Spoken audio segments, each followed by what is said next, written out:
माधव कुंज बिहारी जय राधा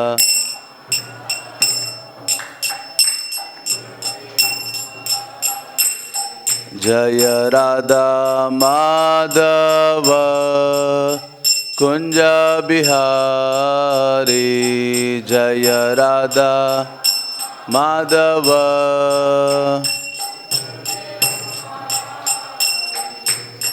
गोपी जन वल्लभ गिरिवरधारी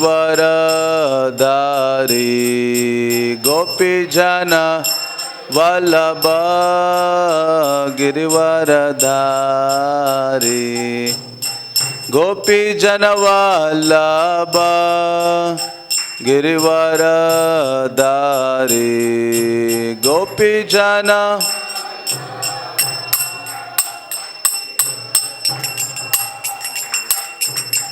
यशोदानंदन व्रज जन रंजन यशोदानंदन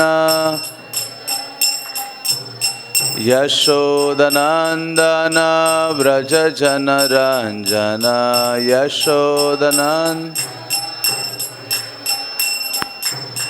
यमुना तीरा वनचारी यमुना तीरा वन यमुना तीरा वनचारी यमुना तीरा जय राधा माधव कुंज बिहारी जय राधा माधव कुंज बिहार हरे कृष्णा कृष्ण कृष्ण हरे हरे हरे राम राम राम हरे हरे हरे कृष्णा कृष्ण कृष्ण हरे हरे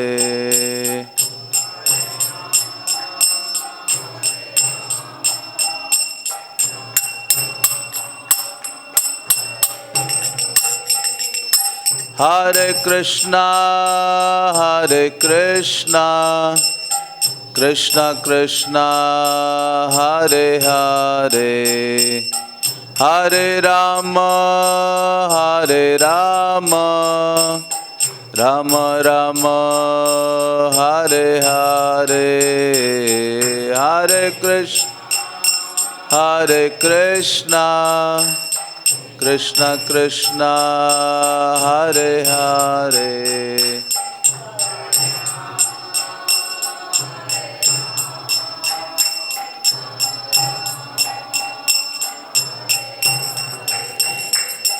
जय राधा माधव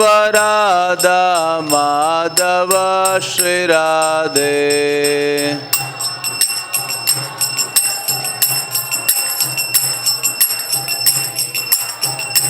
जय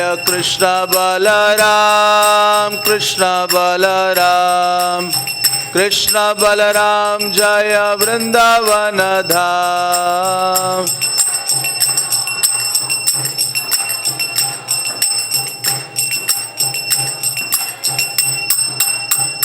जय राधा श्याम सुंदर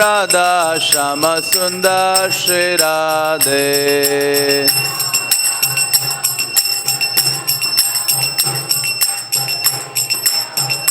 जय गौरनिताय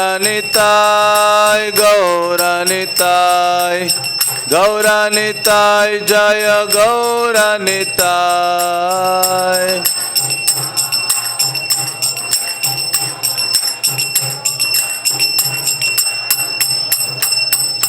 प्रभुपाद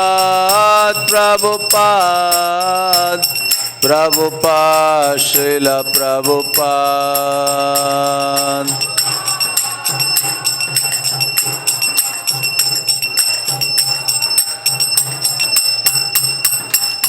हरि बोल हरि बोल हरि बोल गौर हरि बोल हरि बोल।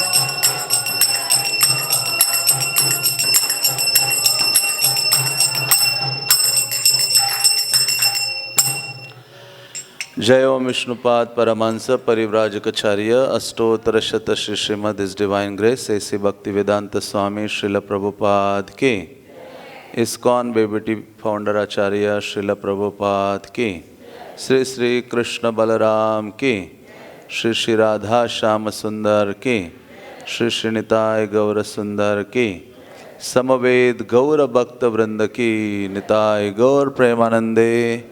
All glories to assembled devotees, all glories to assembled devotees, all glories to assembled devotees, all glories to Sri Guru and Gauranga.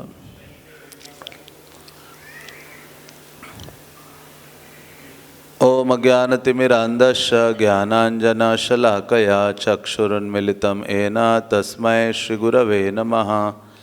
Sri Chaitanya Manobhistam Sthapitam Ena Bhutale स्वयं रूप कदा मह्यम ददाति स्वपदान्तिकम्।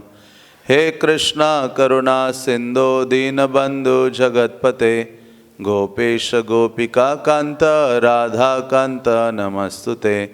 तप्त कांचन गौरांगी राधे वृंदावनेश्वरी वृषभानुसुते देवी प्रणमामि हरिप्रिये।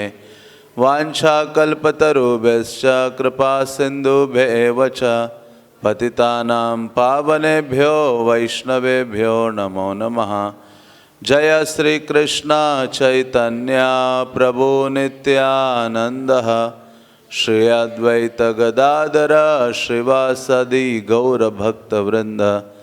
हरे कृष्णा कृष्णा कृष्णा हरे हरे हरे राम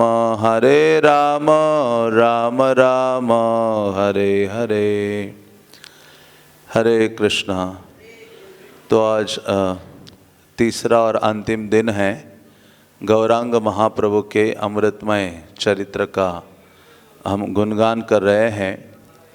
तो श्री चैतन्य महाप्रभु की जो बाल्य लीलाएं हम चर्चा कर रहे हैं कल से, तो उनको और आगे बढ़ाते हुए हम श्रवण करेंगे कि किस प्रकार से श्री चैतन्य महाप्रभु जो बाल्यकाल में निमाई के रूप में उन्होंने अपनी अनंत लीलाएं नवद्वीप धाम में प्रकाशित की थी और उन लीलाओं के द्वारा कई प्रकार की शिक्षाएं प्रस्तुत की और साथ ही साथ सची माता और जगन्नाथ मिश्र और नवद्वीप वासियों को निमाई या श्री चैतन्य महाप्रभु ने दिव्य आनंद प्रदान किया। तो ऐसे कल हमने सुना था कि किस प्रकार से महाप्रभु के संपर्क में एक कुत्ते का पिल्ला आ गया था और महाप्रभु के संपर्क में आने मात्र से उसका स्वभाव पूर्णतः बदल गया और वो भी कृष्ण नाम का उच्चारण करने लगा। कृष्ण नाम का उच्चारण करते करते आध्यात्मिक जगत को उसने प्राप्त कर लिया था।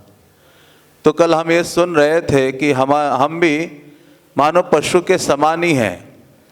जो व्यक्ति वास्तव में भगवान की सेवा में नहीं लगा हुआ है, कृष्ण की भक्ति नहीं कर रहा है, शास्त्र उसको एक पशु के समान घोषित करते हैं। इसलिए कहा गया है आहार निद्रा भय मैथुनम च सामान्य एताद पशु भी नरानाम। वो जो व्यक्ति इस भौतिक इंद्रिय भोगों में लगा हुआ है, भगवान की भक्ति के बिना मनुष्य जीवन प्राप्त करके, तो ऐसा व्यक्ति एक पशु है। तो लेकिन यदि किसी भी प्रकार का व्यक्ति हो, पापी तापी अधम पतित, हर कोई व्यक्ति जब चैतन्य महाप्रभु के संपर्क में आता है, चैतन्य महाप्रभु के चरणों की शरण ग्रहण करता है, तो निश्चित रूप से उसका उद्धार हो जाता है। तो ऐसे महाप्रभु ने निमाई के रूप में कई सारी बाल्य चपलतापूर्ण चंचल आदि लीलाएं की थी नवद्वीप में। तो निमाई जब थोड़े से बड़े हो गए तो अभी वो गंगा स्नान करने के लिए जाने लगे। एक तो पढ़ने के लिए भी जाने लगे और साथ ही साथ गंगा स्नान करने के लिए जाते थे और अपने मित्रों के समीप संग में वो निकलते थे। और नवद्वीप की जो गंगा है वो विशेष है, उसको वहाँ जानवी कहा जाता है। इसलिए जानवी तट बने जगमन लोभा, भक्ति विनोद ठाकुर कहते हैं कि जानवी का क्या वर्णन करो। जानवी नाम वहाँ इसलिए पड़ा, हाँ, जब भगीरथ लेके जा रहे थे, आगे आगे वो निकले थे, गंगा उनके पीछे पीछे चल रही थी और गंगा का अति वेग था। और जैसे नवद्वीप धाम के वहाँ से गुजरी तो गंगा भाव विभोर हो गई और गंगा मानो अपने आप को बहुत सौभाग्यशाली महसूस कर रहे थे। तो वहाँ जानू मुनि थे, उनका एक आश्रम था और इतनी वेग से जा रही थी भगीरथ के पीछे गंगा कि वह जानू मुनि का आश्रम, उनका आचमन का लोटा आदि सब बहा के ले गए। तो जानू मुनि ने देखा, अरे इसने क्या कर दिया है, तुरंत ही उसको पी लिया। और पी लिया तो जब भगीरथ आगे आगे जा रहे, देखा गंगा जिसको मैंने इतना तपस्या करके लाया हूँ, शिव जी को भी प्रार्थना की थी, उन्होंने अपने जटा में धारण किया, ऐसी गंगा यहाँ तक आ गई, क्योंकि उनको वहाँ गंगा सागर तक पहुँचना था जहाँ कपिल मुनि वो तपस्या कर रहे थे। तो पीछे देखा तो गंगा है ही नहीं, तो देखा तो ये तो जानू मुनि ने पी लिया है। हमारे ऋषि मुनि बड़े पावरफुल थे, अगस्त्य मुनि ने तो पूरा समंदर पी लिया था। हाँ, तो ऐसे जानू मुनि ने गंगा पी लिया। तो फिर बहुत निवेदन करके तब उन्होंने कहा ठीक है, तो अपने जांग से उन गंगा को बाहर निकाल दिया। इसलिए उसको जानू द्वीप भी है नवद्वीप में, एक द्वीप जहाँ जानू मुनि का आज भी एक छोटा सा स्थान है जहाँ परिक्रमा में भक्त लोग जाते हैं। तो ऐसे जानवी के रूप में वहाँ विराजमान है गंगा। और चैतन्य महाप्रभु निमाई स्नान के लिए जाते थे। गंगा के घाट में हजारों हजारों असंख्य लोग उन दिनों स्नान करते थे, क्योंकि नवद्वीप कोई छोटा सा स्थल नहीं था। नवद्वीप मतलब करोड़ों करोड़ों लोग एक ही स्थान में रहते थे, ऐसा वह नवद्वीप धाम था। और वहाँ सब प्रकार के शांत दांत सन्यासी गृहस्थ बालक ब्रह्मचारी सब गंगा स्नान के लिए जाते थे। चैतन्य महाप्रभु निमाई के रूप में इतने चंचल थे, इतने उदंड थे, उद्धत थे कि जब वो डुबकी लगाते थे जल में, तो जाकर कोई व्यक्ति जल में गायत्री कर रहा है जब, तो जाके उसका पैर खींच के उसको गिरा देते थे। या फिर कोई ब्राह्मण वहाँ ध्यान लगा रहा है जल के अंदर, ऐसे भगवान का स्मरण करते हुए खड़ा है, तो उसके नज़दीक जाएंगे, तैरते तैरते बहुत जोर जोर से पाँव से पानी इतना उड़ाएंगे उसके ऊपर, वो परेशान हो जाएगा। या कोई शांत बैठा है गंगा के पास, तो मुंह में पानी लेंगे, उसके ऊपर जाके कुल्ला कर देंगे। हाँ, तो इस प्रकार से इतनी हरकतें करने लगे, जिस प्रकार से कृष्ण बाल्यकाल में ब्रज में अपने सखाओं के संग में शरारत पूर्ण लीला करते थे, उसी प्रकार से जो निमाई है वो भी वहाँ नवद्वीप में ऐसी लीलाएं करने लगे। तो जितने भी लोग वहाँ स्नान के लिए जाते थे, पुरुष वर्ग आदि, सब जगन्नाथ मिश्र के पास गए। कहते आप ये इसकी शिकायत करते हैं, इसने नाक में दम करके रखा है। तो ये सब लोग गए और उनको कहा कि देखो आपका ये जो पुत्र है निमाई, ये हमें नदी में स्नान नहीं करने देता, ध्यान भंग कर देता है। और जब हम ध्यान करते तो आके नजदीक बोलता किसका ध्यान कर रहे हो, कलियुगे नारायण मोहि परथे, अरे कलियुगा में मैं ही नारायण हो, उस नारायण आदि का ध्यान मत करो, किसका ध्यान करो, मेरा ही ध्यान करो। और कभी कभी कोई ब्राह्मण कहता था मैं गंगा के तट पर अपना छोटा सा शिवलिंग लेकर जाता था, उसको जल चढ़ाता था, पूजा करता था, स्तोत्र आदि का उच्चारण करता था, प्रणाम करता था। और ये जब आता था तो वो शिवलिंग उठाकर चोरी करके ले जाता था। कभी कभी मेरा उत्तर ये उठा के ले जाता है शिव जी की पूजा के लिए, गंगा की पूजा के लिए, नारायण की पूजा के लिए। जब हम वहाँ पुष्प नैवेद्य दुर्वा चंदन आदि लेके आते हैं और विष्णु के लिए बैठने के लिए आसन भी रखते हैं, तो ये उस आसन पर जाके बैठता है और जो विष्णु के लिए जो जो लाया है पूजा सामग्री वो खुद उसको खा लेता है, माला है तो धारण करता है। हाँ, वो कहते आप इतना दुखी क्यों रहे हो, जिसके लिए आप ये लेके आए हो ना, नैवेद्य है, पुष्प है, माला है, वो मैं ले लिया हूँ, जिसके लिए लाए वो वही खा रहा है, वही धारण कर रहा है। तो इस प्रकार से निमाय पंडित बहुत ऐसी शरारतपूर्ण लीलाएं करते थे। कभी कोई गीता लेके आता था पढ़ने के लिए गंगा के तट पर, उसकी गीता पकड़ के गीता गायब कर देते थे। और कोई अपने बच्चों को, छोटे बच्चों को लाते थे स्नान करने के लिए, तो ये निमाय जाते थे, उसके कान में ऐसी मुंह से पानी डाल के कुल्ला करके जोर से पिचकारी डालते थे। वो बच्चा रोता ही रहता था कई घंटों के लिए। तो इस प्रकार से इतनी सारी शरारतें ये सारे ब्राह्मण आदि नवद्वीप के गए जगन्नाथ मिश्र के पास, और वो बोलने लगे। कभी कभी एक ब्राह्मण कहता है कि ये ऐसा गर्जना करते हुए आता है और मेरे पीठ के ऊपर बैठता है और बोलता है कि मैं ही महेश हूँ, मैं ही महेश हूँ। कहते हैं मुझे उसने नंदी सोचा था कि मैं नंदी बैल हो, मेरे पीठ पर आकर बैठ जाता है। तो इस प्रकार से कभी कभी हम स्नान करके जब बाहर आते हैं तो जानबूझ के बालू या रेत लेता है, हमारे ऊपर डाल देता है। और कभी कभी एक अन्य घाट में स्त्रियां स्नान कर रही होती है और यहाँ पुरुष आदि स्नान कर रहे होते हैं, तो कभी स्त्रियों के कपड़े इधर रख दे जाता है सारे और पुरुषों के कपड़े स्त्रियों के पास उस तरफ। कहते इतना शरारतपूर्ण है ये जो निमाय है। हाँ, जैसे कृष्ण भी हैं, जब उनको कुछ नहीं मिलता था तो सारे बर्तन तोड़ देते थे। हाँ, और कई सारी शरारतपूर्ण लीलाएं प्रकट करते थे। तो इस प्रकार से वो सारे ब्राह्मण आदि कहते हैं कि हे जगन्नाथ मिश्र, आपका बालक इस प्रकार से हमें परेशान करता है। ये तो हो गया। तो उसके बाद सची माता के पास और एक ग्रुप आ गया। जितनी नवद्वीप की बालिकाएं थी वो आ गई शिकायत करने के लिए। वो इतनी क्रोध में सची माता के पास आ गई, कहती है कि ये कभी कभी हमारे वस्त्र चुराता है, बुरे शब्द बोलता है, हमारे ऊपर जल फेंकता है, झगड़ा करता है। और जब हम शिवजी या दुर्गा आदि की पूजा के लिए, व्रत के लिए जो फल फूल लाता है तो ये खुद ही छीन लेता है। और हम स्नान करके जब निकलते तो हमारे ऊपर मिट्टी फेंकता है। और जब हम बैठे होती हैं भगवान या पार्वती आदि का आराधना करने के लिए, तो आकर क्या करता है, कान में जोर से चित्कार करता है।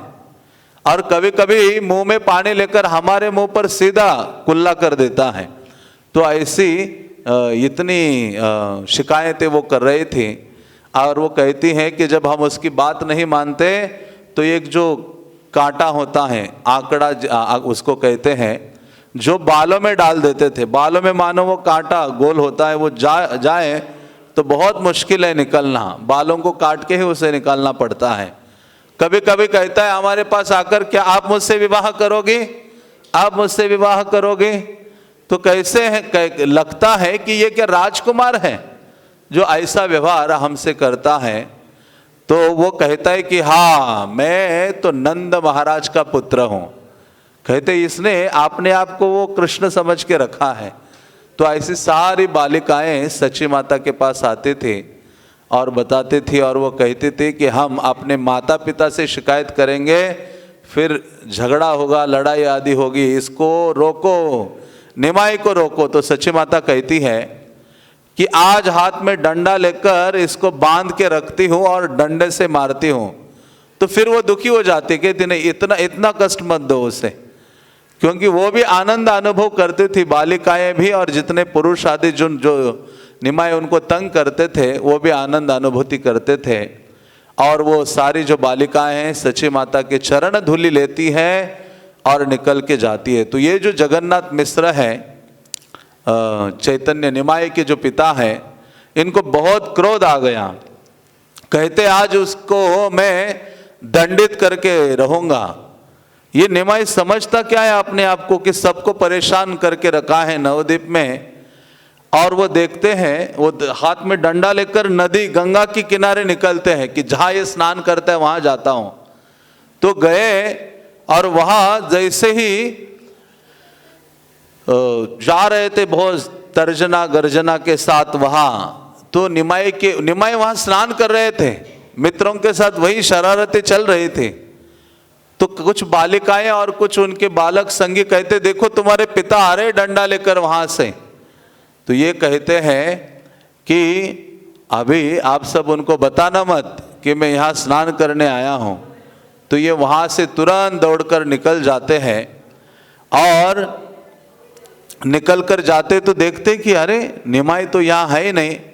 लेकिन निमाई कहाँ पहुँच जाते हैं? वापस अपने घर पहुँचते हैं जहाँ सची माता इंतज़ार कर रही थी। और सची माता देखती है अरे ये तो स्कूल से आया हुआ है, इसके सारे कपड़ों में जो पेन का शाई है वो सारा लगा हुआ है, पुस्तक हाथ में है, ये सारी चीज़ें लेके पहुंचा है। और वो कह रहा है कि हे माता, मुझे गंगा स्नान के लिए जाना है, मुझे थोड़ा तेल दे दो।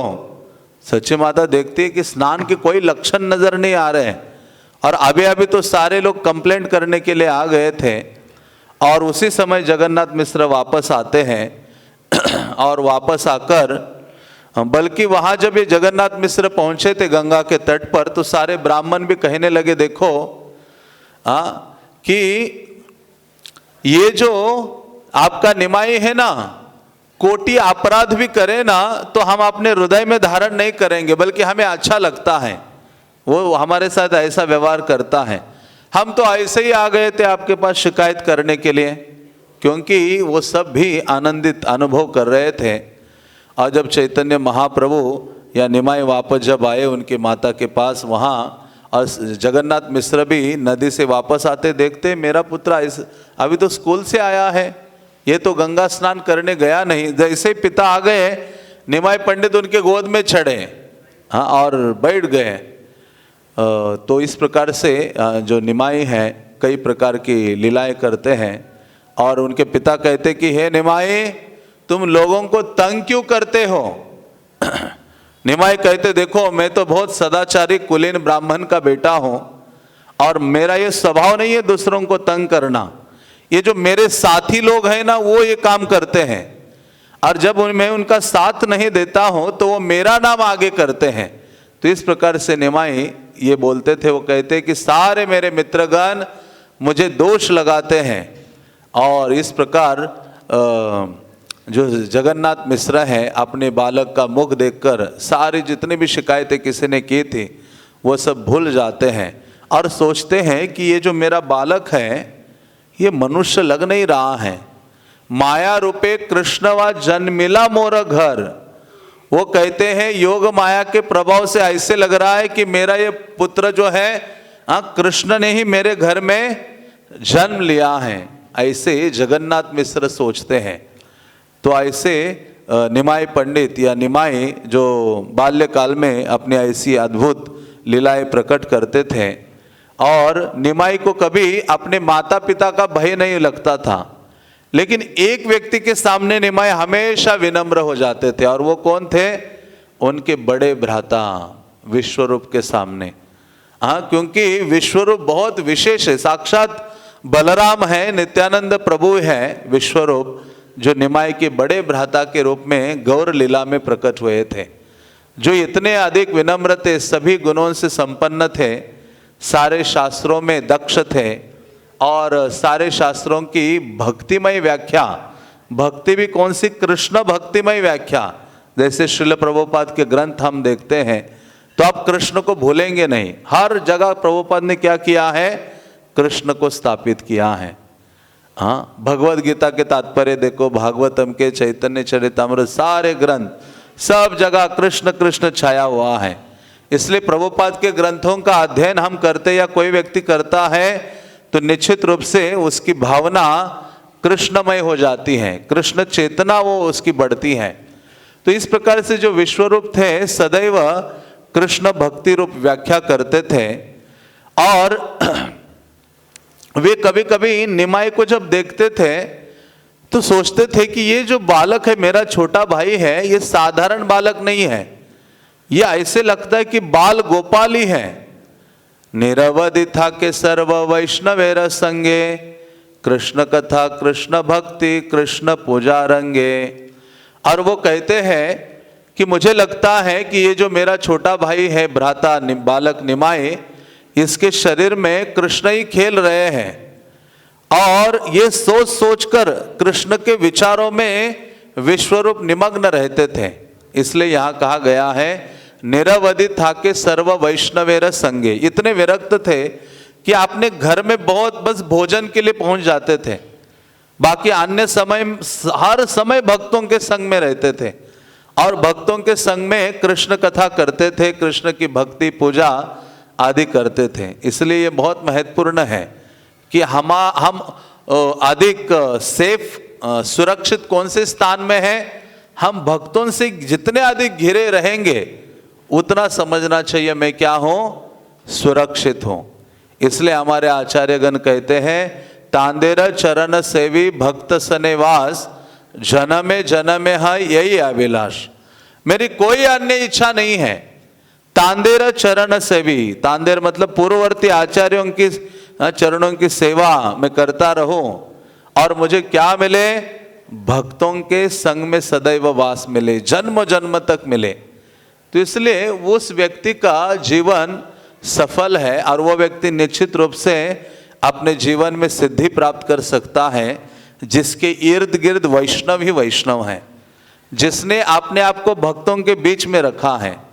इसलिए कभी कभी जब हम अकेले होते हैं तो सोचते कि मेरे जैसा भक्त नहीं है, मैं बहुत ज्ञानवान हूँ, अच्छा हरि नाम लेता हूँ, बहुत सेवा करता हूँ, बहुत विनम्र हूँ, सारे गुण खुद में ही नजर आते हैं शुद्ध भक्त के।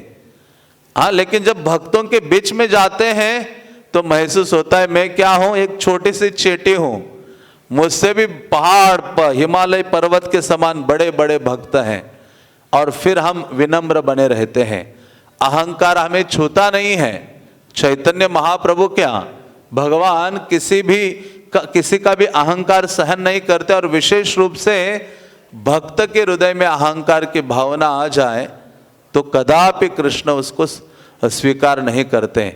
हाँ, तो ऐसे जो विश्वरूप थे ये सदैव भक्तों के संग में रहते थे, क्योंकि उन दिनों नवद्वीप में सभी लोग धन पुत्र विद्यारस में मग्न थे और वैष्णवों का उपहास करते थे।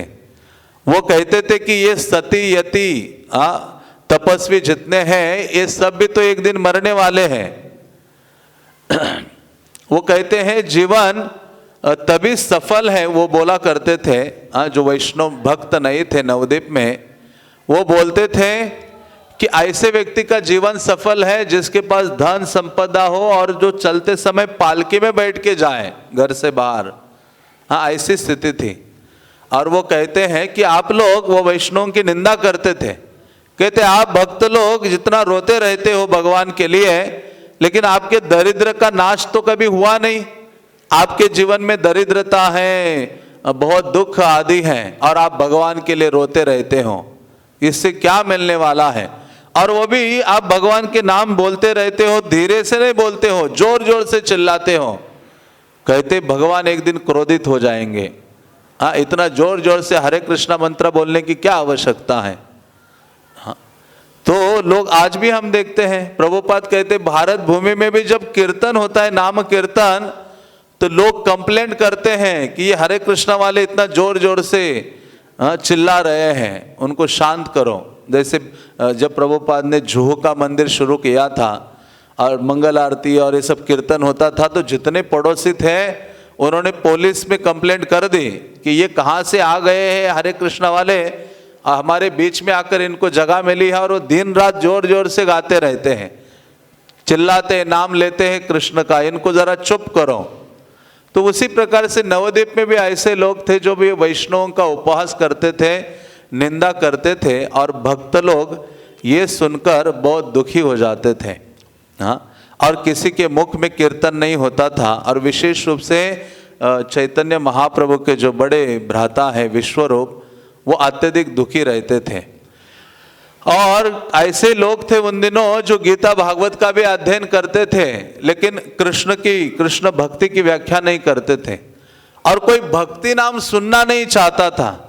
तो अद्वैत आचार्य और जितने भक्त थे वो रोते रहते थे और विश्वरूप सोचते थे कि मैं निश्चित रूप से एक दिन क्या करूंगा, वन में चला जाऊंगा, ऐसे लोगों के बीच में मुझे रहने की आवश्यकता नहीं है। इसलिए बोला है ना, अनुकूलश्च संकल्प प्रतिकूलश्च वर्जनम।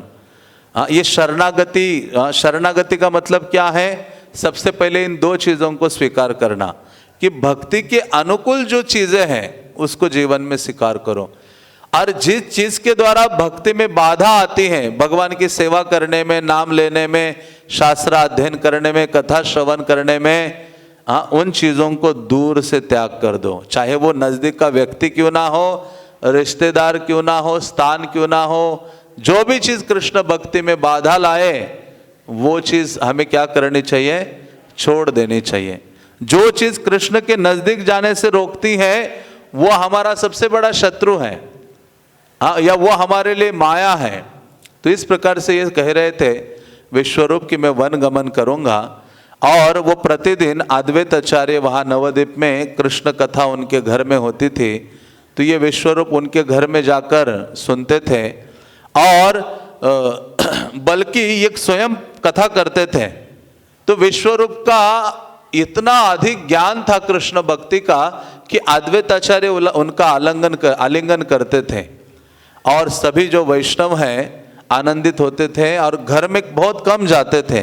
तो सची माता अपने पुत्र निमाई को कहती थी, जाओ जाओ अपने बड़े भ्राता को बुला कर लाओ। तो ये निमाई जाते थे और देखते थे कि सभी भक्त कृष्ण कथा करने में मग्न हैं, लेकिन भक्तों को ये पता नहीं था कि हमारे बीच में ये छोटा सा बालक कौन है, कृष्ण है। ये निमाई साधारण नहीं है, कृष्ण ने ही प्रकट्य हुआ है। तो ये जैसे ही जाते थे उन भक्तों के बीच में, तो अपने भाई को बुलाते थे, विश्वरूप आपको माता बुला रही है, भोजन आई से भाई डाकये जननी, कि चलो चलो भाई भ्राता की माता भोजन के लिए बुला रही है। और फिर अपने जो भाई है विश्वरूप के कपड़े पकड़कर निमाई ऐसे उनके साथ घर वापस जाते थे। और निमाई का ये रूप देखकर जितने भक्त वहां होते थे अद्वैत आचार्य के घर में, सब स्तंभित हो जाते थे, आश्चर्यचकित हो जाते थे, मानो समाधि लग गई हो, मुग्ध हो जाते थे। और अद्वैत आचार्य ने एक दिन बोला, कौन वस्तु ये बालक, मुझे लगता है कि अरे ये बालक कौन सी ऐसी वस्तु है, कैसा आकर्षक है। जब भी निमाई को देखते थे उन सबका हृदय उनकी ओर आकर्षित होता था। जैसे ब्रज में जब भी कृष्ण को देखती थी, गोपियां हैं, वृक्ष हैं, गायें हैं, पशु पक्षी आदि हैं, जो भी कृष्ण को देखता था उनका हृदय कृष्ण खींच लेते थे। इसलिए कृष्ण को कहा गया है सर्वाकर्षक, कि मन को चित्त को यथा यथ हरति इति कृष्ण, कि सबके मन चित्त आदि को अपनी ओर पूर्ण रूपे में आकर्षित करते हैं, इसलिए उनको कृष्ण कहा गया है। तो ऐसे विश्वरूप आते थे भोजन के लिए, नाम मात्र घर में भोजन करते थे, फिर से भाग जाते थे भक्तों के संग में और रह जाते थे। और ऐसे विश्वरूप का मन घर में नहीं था। एक दिन उन्होंने सुना कि उनके माता पिता जगन्नाथ मिश्रा और सची माता घर में ये बात कर रहे थे कि अभी बेटा पढ़ रहा है शास्त्र आदि, अभी ये विवाह, इसका विवाह कर देना चाहिए। ये घर में ऐसे प्रवेश करने वाले थे तो माता पिता अंदर ये बात कर रहे थे। जैसे ही ये बात सुनी कि मेरा विवाह करेंगे ये लोग, बस किताब को अंदर रख दिया और उसी रात्रि में विश्वरूप घर से बाहर चले गए। उन्होंने छोड़ दिया। उन्होंने कहा कि ये शरीर कृष्ण की सेवा के लिए है। जैसे प्रभुपाद कहा करते थे, आप एक लाइफ कृष्ण को देकर देखो। आपने पूरे करोड़ों करोड़ों जन्म लिए, मरे, माता के गर्भ में गए और करोड़ों जन्म माया की सेवा में लगा दिया, संसार की सेवा में लगा दिए करोड़ों जन्म। फिर क्या मिला, क्या आपको इससे? केवल कष्ट मिला है, केवल चिंता मिला है, शोक आदि मिला है, अशांति, कुछ नहीं मिला। प्रभुपाद कहा करते थे, आप एक जीवन देकर देखो कृष्ण के लिए, भगवान की सेवा में, आप देखो बहुत बड़ी उपलब्धि को आप प्राप्त करोगे। तो उस समय उन्होंने अपना घर त्याग दिया विश्वरूप ने और सन्यास लेकर निकल पड़े। उनका नाम क्या पड़ा? शंकरारण्य। जगते विदित नाम शंकरारण्य। महान सन्यासी बने।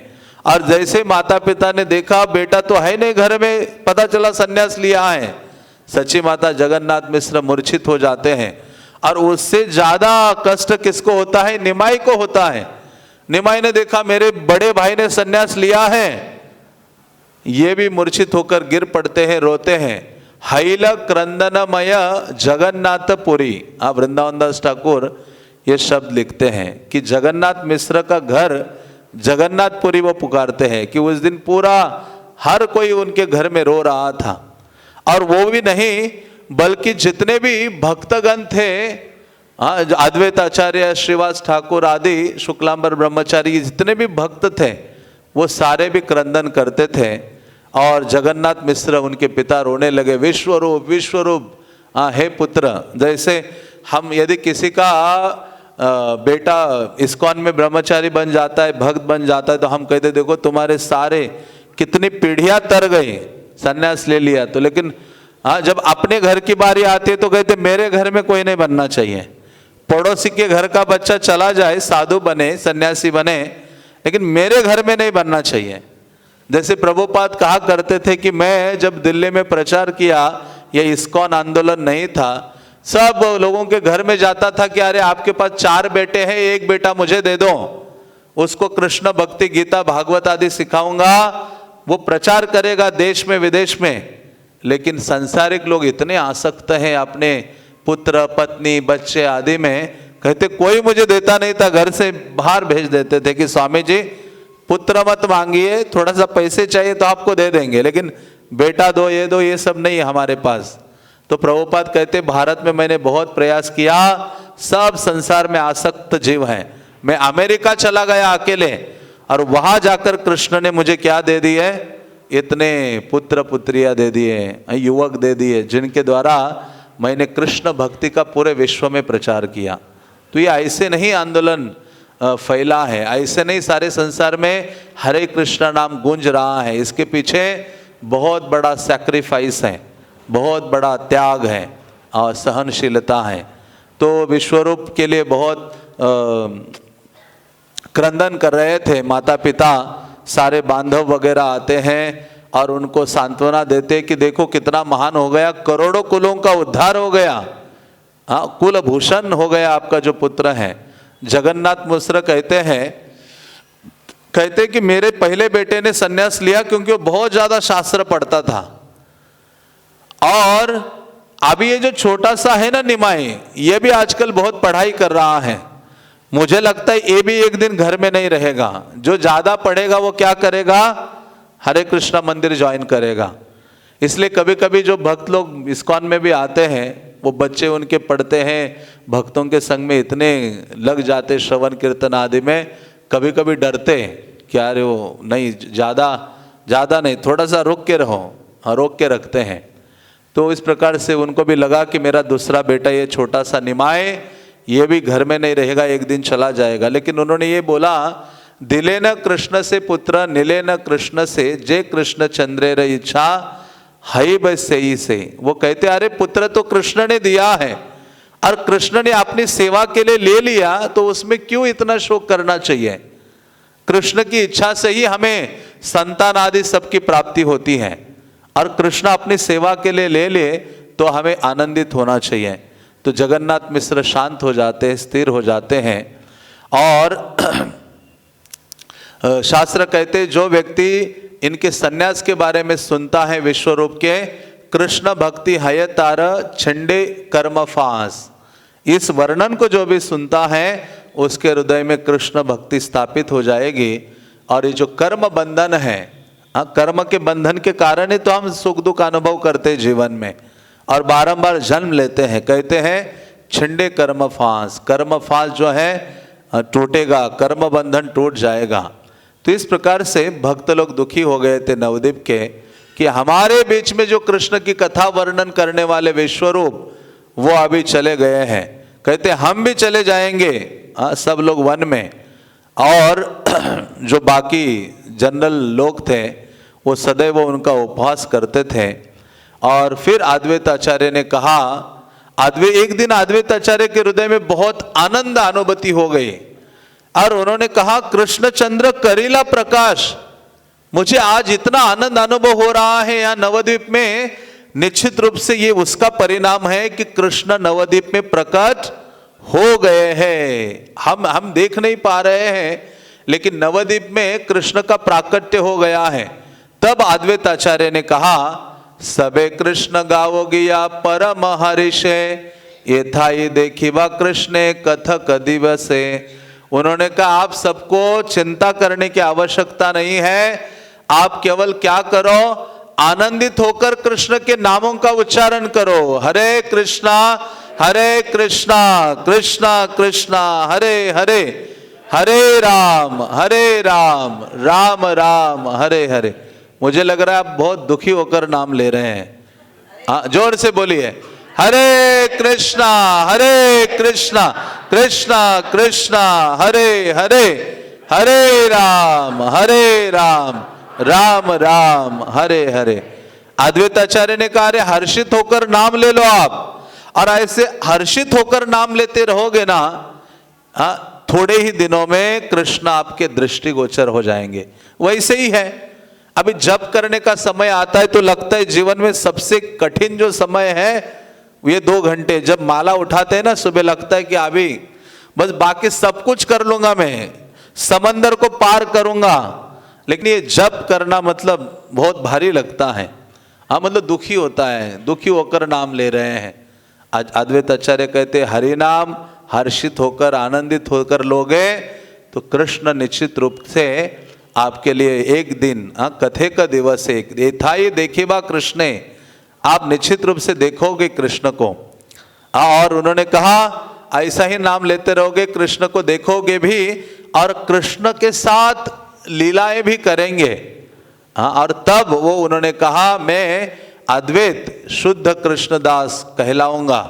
कहते हैं वो भगवान प्रकट हो गए नवद्वीप में, जो कृपा प्रहलाद को प्राप्त नहीं हुई, शुकदेव गोस्वामी को प्राप्त नहीं हुई, वो कृपा आप सबको आज प्राप्त हो रही होगी। और सारे भक्तों ने जोर जोर से हरि बोल कह के उच्चारण करने लगे। और उसी समय जब ये बात हो रही थी, उन्होंने कहा उसी समय ये जो निमाई है दौड़कर आ गए वहां। जब अद्वैत आचार्य ये बात कर रहे थे, दौड़कर आते हैं और खड़े हो जाते हैं। तो भक्त लोग पूछते हैं कि कार्य आइला बाप, मतलब हे निमाई आप यहां क्यों आ गए दौड़कर। तो ये छोटा सा बालक निमाई कहता है प्रभु बोले तुम्हारा डाकिला मोरे केने। निमाई कहते आप सब अभी तो मुझे पुकार रहे थे, मेरे नाम का उच्चारण कर रहे थे, मुझे बुला रहे थे, इसलिए तो मैं आया हूं। तो ये सब लोग अचंभित हो जाते हैं और वो तुरंत दौड़ के वापस चले जाते हैं। तो वृंदावन दास ठाकुर कहते हैं कि कौन भगवान श्री चैतन्य के निमाई की माया को कौन समझ सकता है। तो तब से जब से ये विश्वरूप ने संन्यास लिया था, ये जो निमाई है माता पिता के संग हमेशा रहते थे और अपनी जो पढ़ाई है वो छोड़ते नहीं थे। एक क्षण के लिए वृंदावन दास ठाकुर लेते, एक क्षण के लिए निमाई अपनी किताब नहीं छोड़ते थे, हमेशा पढ़ते रहते थे। बल्कि जब विश्वरूप ने संन्यास लिया तो उन्होंने कहा कि आप चिंता मत कीजिए, वो चला गया तो जाने दीजिए, लेकिन मैं आपका संग नहीं छोड़ूंगा, आपकी मैं सदैव क्या करूंगा, सेवा करते रहूंगा।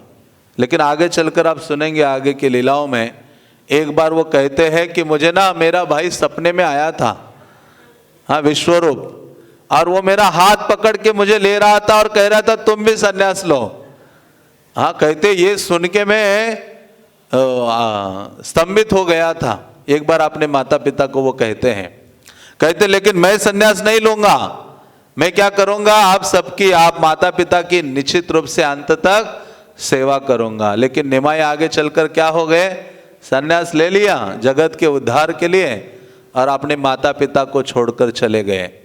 तो इस समय क्या हुआ कि ये सब बिल्कुल किताब को छोड़ते नहीं थे और पढ़ाई करते थे और इतना अधिक पढ़ते थे कि किसी चीज़ पर बात करते थे, किसी चीज़ का खंडन इन्होंने किया तो फिर से उसी चीज़ को वो स्थापित करने की क्षमता रखते थे। तो सब नवद्वीप वासी कहते थे कि अरे ये छोटा सा बालक है लेकिन असीम बुद्धि है, उनकी बुद्धि की प्रशंसा करते थे। और वो कहते थे सारे लोग कि आप माता पिता कृतार्थ हो कि ऐसा बालक आपको प्राप्त हुआ है, त्रिभुवन में नहीं है, ये बृहस्पति के समान है। और ये जब सबसे सुना कि बहुत पढ़ रहा है तो जगन्नाथ मिश्र कहते ये हो पुत्र ना रही बे संसारे भीतर, कि ये भी संसार के अंदर नहीं रहने वाला ये बेटा, ये भी लगता है अभी कुछ दिनों में सन्यास लेगा। क्योंकि मेरा पहला बेटा विश्वरूप बहुत पढ़ता था और पढ़ पढ़ के ये समझ गया कि संसार सत्य नहीं तिल मात्र। हाँ, शास्त्रों को पढ़ के क्या समझना है कि ये संसार अशाश्वत है। जैसे साधु संघ का पहला प्रभाव क्या होना चाहिए, ये अनुभूति करनी चाहिए कि ये जगत अशाश्वत है। हाँ, तो उसी प्रकार से इन्होंने कहा ये पढ़ के ये समझ गया कि ये संसार असत्य है, और वैसे भी ये पढ़ेगा तो ये भी वैसा ही करेगा, इसलिए निमाई की पढ़ाई बंद कर दी। और बंद की तो सची माता कहती ये तो पढ़ेगा नहीं तो मूर्ख बना रहेगा, और ऐसे मूर्ख निमाई को अपनी कौन बेटी देगा शादी करने के लिए, कौन उससे विवाह करेगा। जगन्नाथ मिश्र कहते हैं हरता करता भरता कृष्ण सबार रक्षिता, कहते हैं कि अरे कृष्ण ही सब देने वाले हैं, वही भरण पोषण करने वाले हैं। हाँ, अतएव विद्या आदि ना करे पोषण, कृष्ण से सबार करे पोषण पालन। कहते कि विद्या किसी का पालन पोषण नहीं करती है, पालन पोषण करने वाले कौन है, कृष्ण है। इसलिए कृष्ण पर पूर्ण भरोसा होना चाहिए, विश्वास श्रद्धा होनी चाहिए। कृपा कृष्ण कृपा बिने नहे दुखे रमोचन, थाकिले वा विद्याकुल कोटि कोटि धन। तो जगन्नाथ मिश्र कहते सची माता को कि हे सची, कि कृष्ण की कृपा के बिना दुख से मोचन मुक्त नहीं हो सकता व्यक्ति। यदि व्यक्ति के पास कितना बड़ा कुल भी हो, करोड़ों करोड़ धन होने के बाद भी व्यक्ति सबसे ज्यादा दुखी रहता है जब उसके जीवन में क्या ना हो, कृष्ण की कृपा ना हो। कृष्ण की कृपा से ही दुखों से मुक्ति व्यक्ति प्राप्त करता है। तब उन्होंने निमाई को बुलाया, निमाई इधर आओ, आज हाइते आर पाठ नाई को तुम्हार, समझो आज से पढ़ाई बंद, आज से पढ़ाई नहीं करोगे, और मेरी शपथ है। फिर से किताब को हाथ लगाया तो मेरी शपथ है। कौन बोल रहे हैं, जगन्नाथ मिश्र कह रहे हैं, और जो चाहिए मैं तुम्हें दे दूंगा, घर के अंदर रहना है, किताब को हाथ नहीं लगाना है, बाकी सब चीजों को हाथ लगाओ, अब पढ़ाई नहीं करना है। तो ये निमाय अंदर से इतना क्रोध आ रहा था, कहते हैं मैं विद्यारस का आस्वादन के लिए प्रकट हुआ हूं। विद्यारस का आस्वादन करना है तो विद्यारस का मानो उनके पिता ने भंग कर दिया। हाँ, जैसे कोई पंछी उड़ता है तो उसके पर काट दो, तो निमाय मानो विद्यारस की लीला का आनंद उठाने वाले थे, तो उनका विद्यारस का भंग करते हैं। तो अभी क्या हो गया, जब से इनकी पढ़ाई बंद कर दी, निमाई और शरारत करने लगे। उन्होंने पढ़ाई तो छोड़ दी और जो भी चीज मिले उसको तोड़ फोड़ देते थे, घर का सामान, दूसरे के घर का सामान, और किसी का सामान, जो भी मिले हाँ सब करते थे। रात्रि में सबको तंग करते थे, नवद्वीप के लोगों को। रात्रि में आपने ऐसे ही उद्धत मित्रों के संग में निकलते थे कंबल लेकर, और कंबल लेकर दो बच्चे, एक कंबल दोनों ओढ़ते थे, एक आगे और एक पीछे, एक ही कंबल में दो, जो गाय के समान या बैल के समान बन जाता है ना, ऐसे ऐसे चलते थे। और किसी के घर के सामने केले की बाग हो, किसी चीज की बाग हो, तो जाकर पूरा उजाड़ देते थे, और लोग बाहर आके चिल्लाते थे, बैल आ गया, गाय आ गई, खा के चली गई, हमारा केले की बाग उजाड़ दी। तो लेकिन गाय भैंस बैल कोई नहीं था, ये कौन थे, निमाई थे। ऐसी शरारत करते थे। और रात्रि में जाकर लोग सो रहे हैं, सोचते थे कि हम सुबह ब्रह्म मुहूर्त में उठेंगे, हाँ सब फ्रेश हो जाएंगे, और तो ये जाकर कितने सारे घरों का बाहर से कुंडी लगा देते थे। अंदर से सारी स्त्रियां, घर वाले चिल्ला रहे हैं, उनको नेचर का कॉल आमंत्रित कर रहा है, इतना कंट्रोल नहीं हो रहा है। वो चिल्ला रहे, अरे दरवाजा खोलो, किसने दरवाजा बंद किया, मलमूत्र त्यागना था, चिल्लाते रहते थे। और ये सब करतूत किसके थे, निमाई की थी, क्योंकि क्या नहीं, उनको पढ़ाई बंद कर दी थी। तो ऐसे निमाई एक दिन सोचा कि ये पढ़ाई कैसे शुरू होगी मेरी, हाँ मैं अनपढ़ गवार रह जाऊंगा, मुझे पढ़ना है आगे। इतना निमाई की आगे मुझे एक उपाधि लगाना है। कौन सी उपाधि, निमाई पंडित। हाँ, तो चैतन्य भागवत में ये सारे लीला आदि खंड में वृंदावन दास ठाकुर बहुत सुंदरतम वर्णन करते हैं। वो कहते हैं कि एक दिन निमाई ने सोचा कि कैसे पढ़ाई चालू हो, तो अंदर तो इतना क्रोध था। तो एक दिन वो जाकर जहाँ भगवान के लिए मिट्टी के पात्र में जो भोग बनाए जाते हैं, भोग लगाने के बाद मिट्टी के पात्र एक जगह जो डालते हैं, मानो डस्टबिन एक एरिया हो जहाँ डाल देते हैं सारा, और वहाँ उन पात्रों के ऊपर जाके बैठ गया और जो सारा फेंका गए थी वो हंडिया भोग लगने के बाद, और वो जो हंडिया क्योंकि उसमें पकाया जाता है तो काली हो गई थी आग आदि से, तो वो जितनी काली माँ है उनके सारे गौर वर्ण में लग गए। और किसी ने कहा देखो तुम्हारा वो बेटा जाकर आज कहाँ बैठा है, उसने सिंहासन चुना है। और क्या सिंहासन है, सारे मिट्टी के जो पात्र हैं हंडियों के ऊपर जाके बैठा है। सची माता दौड़ के आती है और वो कहती है कि अरे ये जो वर्ज हंडियां हैं जिनका स्पर्श करना भी, स्पर्श करने से स्नान करना पड़ता है, तुम्हें शुचि अशुचि का ज्ञान नहीं है कि कहाँ बैठना चाहिए कहाँ नहीं बैठना चाहिए। हाँ, तो निमाई पंडित कहते हैं कैसे ज्ञान होगा, हाँ, क्योंकि मैं तो मूर्ख ही रहूं। एक तो मेरी आपने पढ़ाई बंद कर दी है, हाँ, मेरी बुद्धि ठीक नहीं है। तो वो बोलना शुरू करते हैं। उस समय वो दत्तात्रेय के भाव में बोलते हैं, कहते हैं कि मैं जो है भगवत भाव में आते हैं उस हंडियों के ऊपर बैठकर, क्योंकि सारी लीलाओं में भगवान भगवत्ता को प्रदर्शित करते हैं। वो कहते कि मैं कभी अपवित्र स्थान में नहीं रहता हूं, और मैं जहां रहता हूं वो स्थान पुण्य स्थान बन जाता है। मतलब मानो हम हमारा हृदय बहुत गंदा है, तो भगवान कहते मैं किसी अपवित्र स्थान में रहता नहीं हूं, मैं पवित्र स्थान में रहता हूं, और बल्कि मैं जहां रहता हूं वो स्थान भी पुण्य स्थान बन जाता है, और सारी गंगा आदि जितने तीर्थ हैं वहां विराजमान हो जाते हैं जहां मैं बैठता हूं। तो कहते हैं लोकमत से कोई वस्तु शुद्ध और अशुद्ध हो सकती है, लेकिन मेरे स्पर्श करने मात्र से सारी चीजें शुद्ध हो जाती हैं। हाँ, और आप कैसे कह सकती हो कि विष्णु की सेवा में ये जो हंडिया इस्तेमाल हुई है वो अशुद्ध है। हाँ, तो ये सब मैंने लोगों से आपने सुना है। हाँ, तो ये ठीक नहीं है। सच्ची माता कहती है सारा ज्ञान अभी रहने दो, लेकिन चलो अभी क्या करो, स्नान कर लो।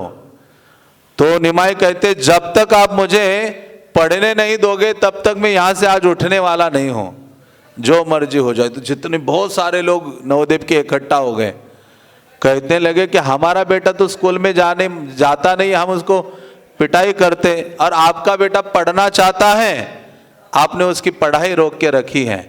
तो सब लोग इस प्रकार से बोलने लगे। जगन्नाथ मिश्र भी आ गए और उनको भी सबने समझाया, हाँ, कि कृष्ण जैसा चाहे वैसा ही व्यक्ति के जीवन में होगा आगे चलकर। हाँ, ये निश्चित नहीं है कि पढ़ने मात्र से संन्यास लेगा। हाँ, पढ़ने मात्र से भी व्यक्ति आसक्त हो जाता है सांसारिक जीवन में। तो उन्होंने कहा, फिर जगन्नाथ मिश्र ने कहा कि ठीक है, कल से नहीं, आज से तुम अपनी पढ़ाई शुरू कर दो। तो इस प्रकार से निमाई अपनी लीलाएं करते हैं। फिर जगन्नाथ मिश्र ने उनका यज्ञोपवीत संस्कार किया। जिस समय सारी जो स्त्रियां हैं कीर्तन कर रही थी, जो ब्राह्मण गण हैं वेद उपनिषद आदि का पाठ कर रहे थे, बहुत आनंदमय समय था। और उस समय शुभ दिन के समय उनका यज्ञोपवीत संस्कार किया, और उसके पश्चात फिर उन्होंने बड़े स्कूल में जाना शुरू किया, हाँ, प्रॉपर स्टूडेंट्स के बीच में। और उनके शिक्षक कौन थे? गंगादास थे। गंगादास चैतन्य भागवत में कहा है जो सांदीपनी मुनि के ही अवतार है, गौर लीला में गंगादास के रूप में प्रकट होते हैं, और निमाई उनके निकट व्याकरण संस्कृत आदि की शिक्षा प्राप्त करते हैं। जब गंगादास के पास ये जगन्नाथ मिश्र जाते, कहते मेरा ये पुत्र आपके निकट रखने जा रहा हूं पढ़ने के लिए, आपको दे रहा हूं पूर्ण रूप से। तो गंगादास कहते, जैसे निमाई को देखा गंगादास कहते मेरा परम सौभाग्य है। अपने स्टूडेंट को देख के इतने आनंदित हो जाते हैं। और निमाई ऐसा उनका व्यक्तित्व था कि गंगादास एक बार भी बोले, कुछ पढ़ाए तो एक बार में सारी चीजें याद रखते थे, श्रुतिधर थे। और कभी कभी जो गुरु ने बोला है उसका खंडन भी कर देते थे। ये तो गुरुओं के जगत गुरु हैं कृष्ण।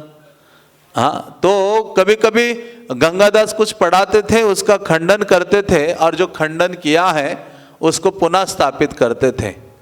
और कोई ऐसा, हजारों बालक थे, कोई ऐसा नहीं था जो उसमें दोष निकाल सके।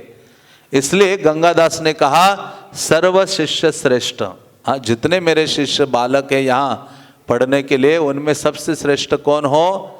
हे निमाई तुम हो। क्योंकि उस समय मुरारी गुप्त भी थे, कमलाकांत थे, कृष्णानंद थे। हाँ, सबको ये पराजित करते थे। और ऐसे निमाई गंगादास के निकट पढ़ना शुरू करते हैं, व्याकरण आदि पढ़ते हैं, और इतनी विद्वता देखते हैं कि गंगादास उनको आलिंगन करते हैं और अपनी पूरी जो कृपा है उनको प्रदान करते हैं। तो भगवान का ये निमाई का अभी नित्य कार्यक्रम बना था, गंगादास का टोल। उन दिनों टोल कहते थे स्कूल को।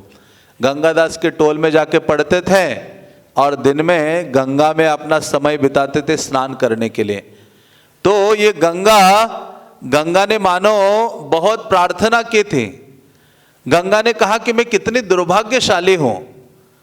हाँ, जब कृष्णचंद्र ब्रज में थे और प्रतिदिन यमुना में जल क्रीड़ा करते थे, तो गंगा कहती मैं तो सबसे ज्यादा दुर्भाग्यशाली हूं। मेरी जो बहन यमुना है कितनी भाग्यशाली है कि प्रतिदिन कृष्णचंद्र अपने चरण उनके बीच में जाते हैं, जल क्रीड़ा करते हैं, इतना आनंद देते यमुना को, इतना भाग्यशाली बना दिया है। इसलिए यमुना सर्वोच्च है, गंगा आदि से भी श्रेष्ठ है।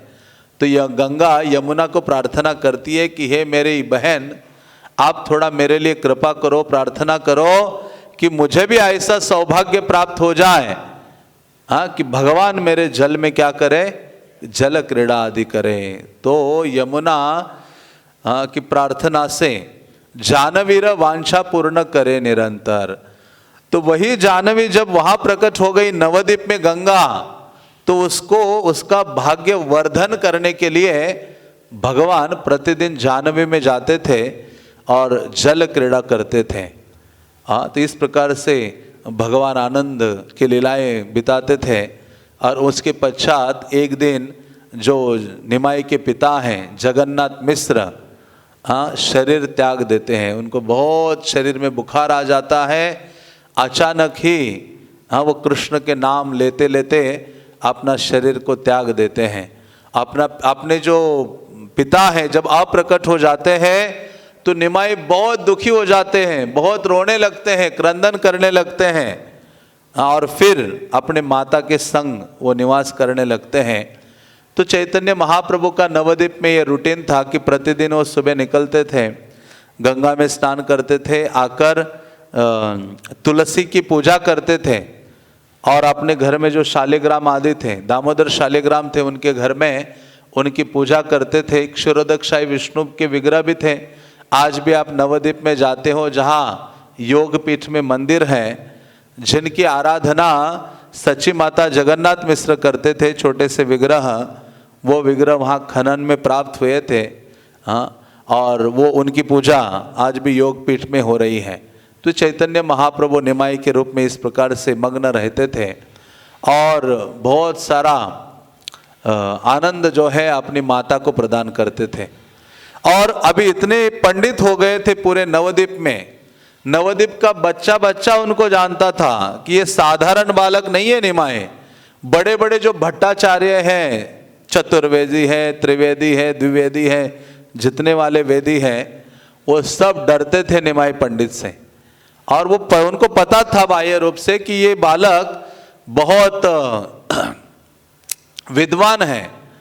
और उन दिनों जो ये मुरारी गुप्ता है, निमाई पंडित है, अपने अपने ग्रुप बनाकर संस्कृत और इन सब का पाठ करने के लिए बैठते थे। तो ये जो मुरारी वैद्य है या मुरारी गुप्ता, ये सब भक्त थे। निमाई पंडित अभी भक्त नहीं था, उनको अपने पांडित्य का बड़ा गर्व था। तो ऐसे निमाई पंडित अलग से बैठते थे, वो भी अलग बैठते थे। तो जो मुरारी गुप्त है वो उनका मानो उपहास करते थे। वो कहते थे, मुरारी गुप्त कहते थे, ये निमाई को ना अपने विद्या का बड़ा गर्व है, अहंकार है, ये अपने आप को बड़ा पंडित समझता है। और मुरारी सदैव उनसे दूर रहते थे। लेकिन निमाई की ये बात थी कि वो जाकर बारंबार मुरारी को छेड़ा करते थे। हाँ, क्योंकि वो उनके भक्ति हैं, निमाई के या कृष्ण के डिवोटी हैं। तो एक दिन निमाई पंडित मुरारी वैद्य, उनका पूरा नाम मुरारी वैद्य था, डॉक्टर फैमिली से थे, वैद्य परिवार से थे। तो एक दिन निमाई कहते कि हे वैद्य, तुम यहाँ क्या पढ़ते हो, यहाँ स्कूल में तुम्हें तो लता पता से औषधियाँ कैसी बनानी चाहिए उसका अध्ययन करना चाहिए किसी स्थान में जाकर। यहाँ तो तुम संस्कृत पढ़ते हो, व्याकरण पढ़ने के लिए आए हो, यहाँ कोई कफ वात पित्त की तो व्यवस्था है नहीं, उसका ज्ञान नहीं दिया जाता। ये ऐसी वचन जब बोलते थे तो मुरारी को क्रोध आता था और मुरारी वहाँ से निकल जाते थे। बल्कि कभी कभी मुरारी ने कहते थे कि तुम्हें बड़ा गर्व है अपने विद्या का, आप मुझे पूछो क्या पूछना है, संस्कृत के बारे में, व्याकरण के बारे में, सूत्र है, वृत्ति है, टीका है, पांजी है, जो मर्जी पूछो। तो निमाई पंडित एक दिन पूछते हैं कि बताओ आज जो पढ़ाई की है उसकी व्याख्या करो। तो दोनों में इतना लंबा संवाद होता है, स्पर्धा होती है, लेकिन किसी की हार नहीं होती। हाँ, मुरारी भी साधारण नहीं थे, वो भी पंडित थे। चैतन्य महाप्रभु प्रसन्न हो जाते हैं, कहते ये भी वैद्य होकर भी इतना ज्ञान रखता है। तो हंसते हंसते निमाई पंडित उनके शरीर पर अपना हाथ रखते हैं और जैसे हाथ रखते हैं तो मुरारी के शरीर में मानो करंट आ गया हो, इतनी प्रसन्नता उनको अनुभव हो गई। संतोषे दिलेन तारा अंगे पद्म हस्त, मुरारी देह हाइल आनंद समस्त। कि संतुष्ट होकर महाप्रभु या निमाई अपना हाथ उनके कंधे में शरीर पर रखते हैं तो पूरा शरीर आनंद का अनुभव करता है। तो मुरारी सोचता ये जो निमाई है ना, प्राकृत मनुष्य कबू ये पुरुष नहीं, ये जो निमाई है ये साधारण पुरुष नहीं है। इतना पांडित्य, इतना विद्वत्ता किसी मनुष्य के पास नहीं हो सकती। इसके स्पर्श से ही लग रहा है कि इसमें परम आनंद की अनुभूति मुझे हो रही है। तो मैं सोच रहा हूं कि मैं इसी के साथ पढ़ूंगा, क्योंकि पूरे नवद्वीप में निमाई जैसा कोई बुद्धिमान नहीं है। तो उन्होंने कहा, मुरारी कहते हैं विश्वंभर, कल से मैं अलग से नहीं पढ़ाई करूंगा, अपना ग्रुप बना के नहीं पढ़ूंगा, मैं तो आपके साथ ही पाठ करने के लिए बैठूंगा, आपके साथ ही पढ़ूंगा। और फिर वो दोनों एक साथ गंगा स्नान करने के लिए जाते हैं। तो ऐसे निमाई कभी कभी कहते थे, नवद्वीप में जिनको संधि समास आदि का ज्ञान नहीं है उन्होंने भट्टाचार्य की पदवी प्राप्त कर ली है। उसके पश्चात अभी ये बहुत बड़े हो गए थे निमाई पंडित। तो एक दिन वो गंगा स्नान के लिए जा रहे थे तो उन्होंने देखा वहाँ से लक्ष्मी देवी, लक्ष्मी प्रिया वहाँ से आ रही थी गंगा स्नान से, और जो वल्लभाचार्य की कन्या थी, और सची माता जानती थी उनको, लक्ष्मी प्रिया को। और जब भी ये लक्ष्मी प्रिया युवती जो थी सची माता को देखती थी तो उनको प्रणाम करती थी, आदर सम्मान देती थी। सची माता सोचती थी कि मेरे निमाई के लिए ये जो कन्या है वो योग्य है, अभी निमाई का विवाह करना चाहिए। कभी कभी ऐसे विचार सची माता को आते थे। और फिर एक दिन जब निमाई गंगा स्नान के लिए जा रहे थे तो उन्होंने देखा लक्ष्मी प्रिया वहाँ से आ रही है, साक्षात लक्ष्मी देवी हैं जो इस लीला में प्रकट हुई हैं। लक्ष्मी प्रिया को जैसे ही देखा निमाई पहचान गए, ये तो मेरी भार्या है, अर्धांगिनी है, साक्षात वैकुंठ की लक्ष्मी है। और लक्ष्मी ने भी निमाई को देखा और आकर दूर से ही उन्होंने उनके चरणों का स्मरण किया, चरणों की वंदना की। और ये दिन घटित हुई। उसी दिन नवद्वीप में एक विवाह कराने वाला एक व्यक्ति था, मैच मेकर। तो वो सची माता के पास जाता है और यहाँ जो वल्लभाचार्य हैं, वल्लभ पंडित भी कहा जाता है उनको, जो जिनकी कन्या थी लक्ष्मी प्रिया, वो सोच रहे थे कि मेरे पुत्री का भी विवाह करना है। तो ये जो व्यक्ति उनके पास जाता है, वनमाली जिनका नाम था, जो विवाह जोड़ने का काम करता है, हाँ, वो जाता है और कहता है, सची माता देखो आपका पुत्र अभी बड़ा हो गया है, मैं एक कन्या ढूंढ के लाया हूँ उसके लिए, आप क्यों नहीं उनका विवाह कराती। हाँ, तो उनका विवाह होता है निमाई पंडित का लक्ष्मी प्रिया के साथ, और बाद में होता है किसके साथ, विष्णु प्रिया के साथ। क्योंकि जब निमाई पंडित बंगाल गए थे, पूर्व बंगाल, हाँ, तब उनके विरह में लक्ष्मी प्रिया ने देह को त्याग दिया था नवद्वीप में। हाँ, विरह सर्प ने मानो उनको डस लिया है, ऐसा वृंदावन दास ठाकुर कहते हैं। और महाप्रभु फिर से विष्णु प्रिया से विवाह करते हैं, हाँ, जो भगवान की अंतरंगा शक्ति हैं। तो ऐसे नवद्वीप में निमाई पंडित सदैव पुस्तक को अपने हाथ लेकर चलते थे, और इतने बड़े व्याख्या करते थे कि नवद्वीप में कोई उनकी व्याख्या को समझने की योग्यता नहीं रखता था। और केवल एक ही व्यक्ति ऐसा था जिसके साथ विद्या का आदान प्रदान करते थे, और वो थे गंगादास। हाँ, तो कई संसारी लोग कहते थे कि इतना पढ़ा लिखा पुत्र जिसका है उसको किस चीज की कमी होगी। श्रिया जब निमाई को देखती थी तो मदन के समान कहती ये तो साक्षात कामदेव है, और जो पाखंडी लोग निमाई को देखते थे तो वो कहते थे ये साक्षात यम दिखाई दे रहा है, यमराज का दर्शन होता था उनको। पंडित लोग जब निमाई को देखते थे वो कहते थे ये स्वर्ग का बृहस्पति है, और जब वैष्णव देखते थे उनको आनंद होता था, और वैष्णव कहते थे ये तो साक्षात कौन है, परम भगवान है। लेकिन कभी कभी वैष्णव जब देखते थे उनको दुख होता था, एक साथ हर्ष भी होता था और विषाद भी होता था। और वो सोचते थे वैष्णवगण कि ऐसा शरीर और इतनी विद्या निमाई के पास है, यदि ये कृष्ण की ओर आकृष्ट नहीं हुआ तो काल के वश ये शरीर भी नष्ट हो जाएगा। हाँ, इसलिए भक्त लोग कहते थे हे निमाई विद्यारस को, ये पढ़ाई में अपना ज्यादा समय नष्ट मत करो, व्यर्थ मत करो। तो निमाई विनम्रता से कहते थे कि हे वैष्णव, यदि आप लोग मुझे कुछ शिक्षा देना चाहते हैं तो मेरा बहुत बड़ा सौभाग्य होगा। हाँ, लेकिन कोई भक्त निमाई के नजदीक नहीं आते थे, डरते थे, क्योंकि वो हाथ पकड़ के सीधा प्रश्न पूछते थे, और प्रश्न इतने सारे पूछते थे कि वो भक्त कहते थे इसके साथ तर्क वितर्क करना मतलब अपना समय व्यर्थ गंवाना है। तो जो मुकुंद थे वो निमाई को देखकर दूर से ही भाग जाते थे और कभी सामने नहीं आते थे। तो एक दिन जब मुकुंद वहां से आ रहे थे और आते जब वहां से आए तो अचानक मुकुंद को निमाई ने पकड़ा और कहा कि हे मुकुंद, तुम मुझसे बातें क्यों नहीं करते हो, कब तक मुझसे दूर भागोगे। हाँ, तो निमाई कहते कि देखो आपको लगता है कि मैं भक्त नहीं हूं, लेकिन कुछ दिन ही अभी अध्ययन करूंगा, उसके बाद मैं ऐसे वैष्णव के चिन्ह प्रदर्शित करूंगा ना कि हर कोई नवद्वीप का व्यक्ति केवल मेरा संग करने के लिए लालायित होगा। इसलिए निमाई ने मुकुंद को कहा यही मत वैष्णव मोई है मो संसारे, आज भव आसिबे क आमारे दुआरे। मैं ऐसा भक्त बनूंगा, ऐसा वैष्णव बनूंगा, एक दिन आप सब मुझे कह रहे ये तो बहुत विद्वान है, पंडित है, व्याकरण और इत्यादि की चर्चा करता है, कृष्ण की चर्चा नहीं करता, लेकिन मैं एक दिन ऐसा वैष्णव बनूंगा कि जो ये शिवजी है, ब्रह्मा है, मेरे दरवाजे में आएंगे वो दोनों।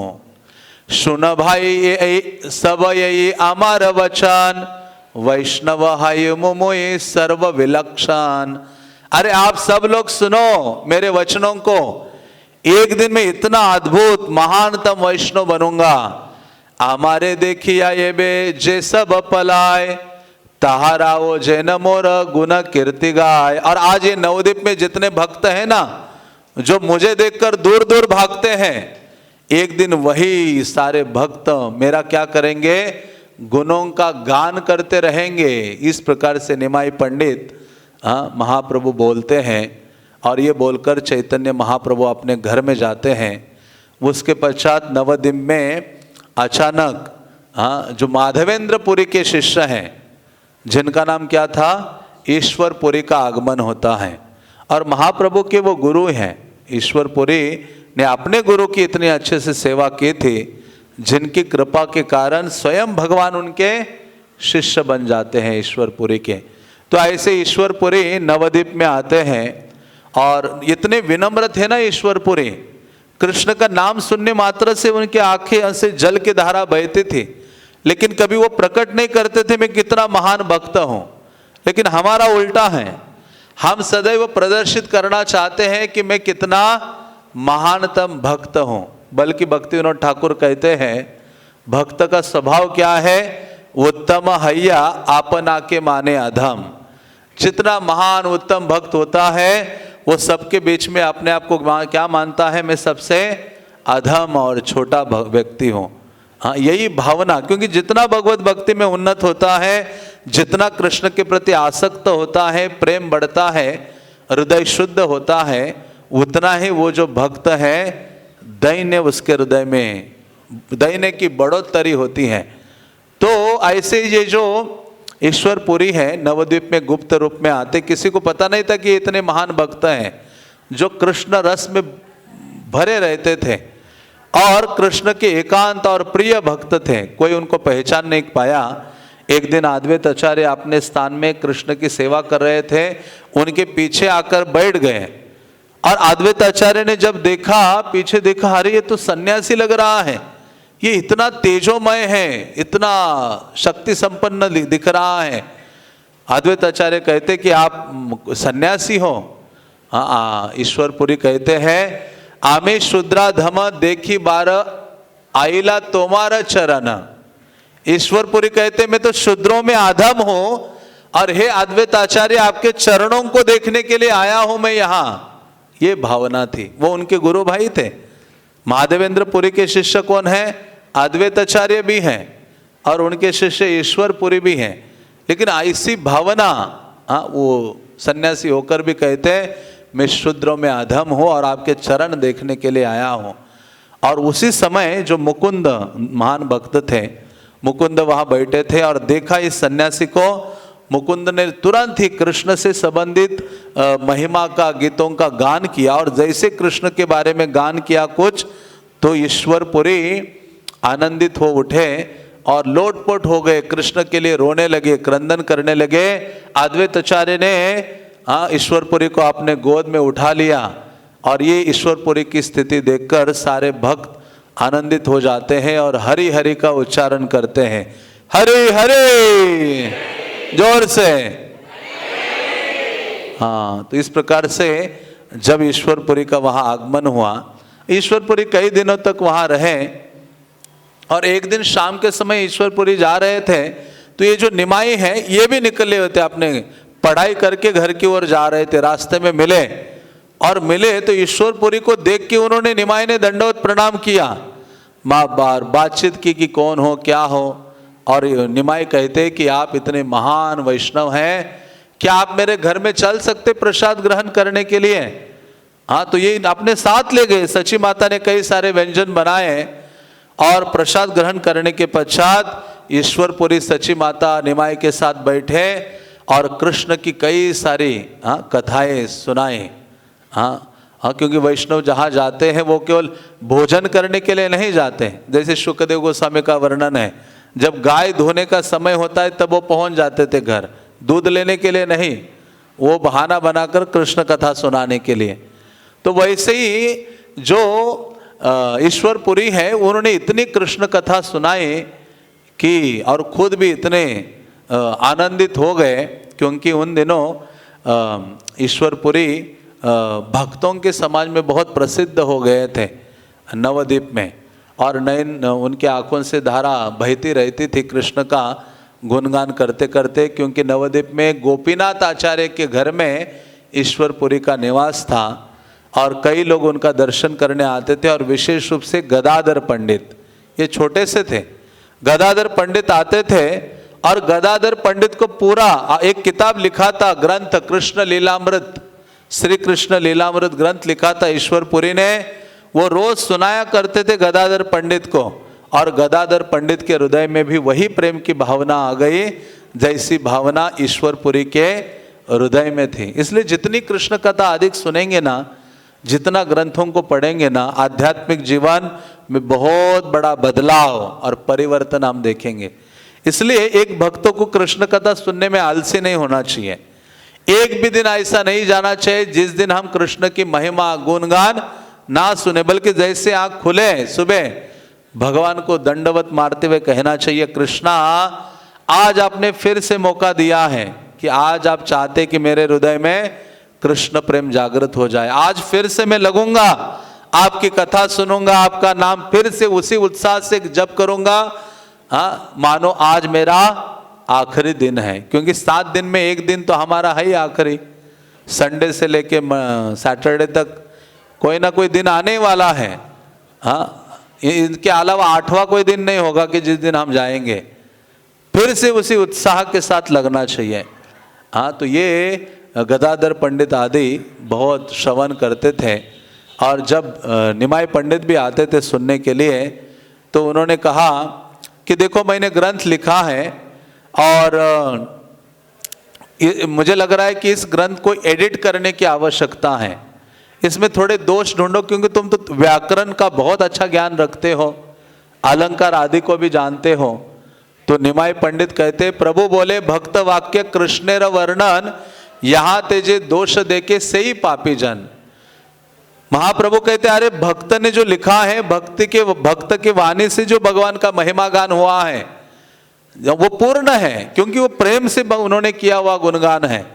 और उनके इस वाक्य में कोई दोष देखता है तो वो सबसे बड़ा पापी है, क्योंकि भक्त का कवित्व जैसा भी हो, कृष्ण क्या करते हैं उसमें उसको आनंदित होकर उसको स्वीकार करते हैं, क्योंकि उसमें पूर्ण रूपेण प्रेम होता है।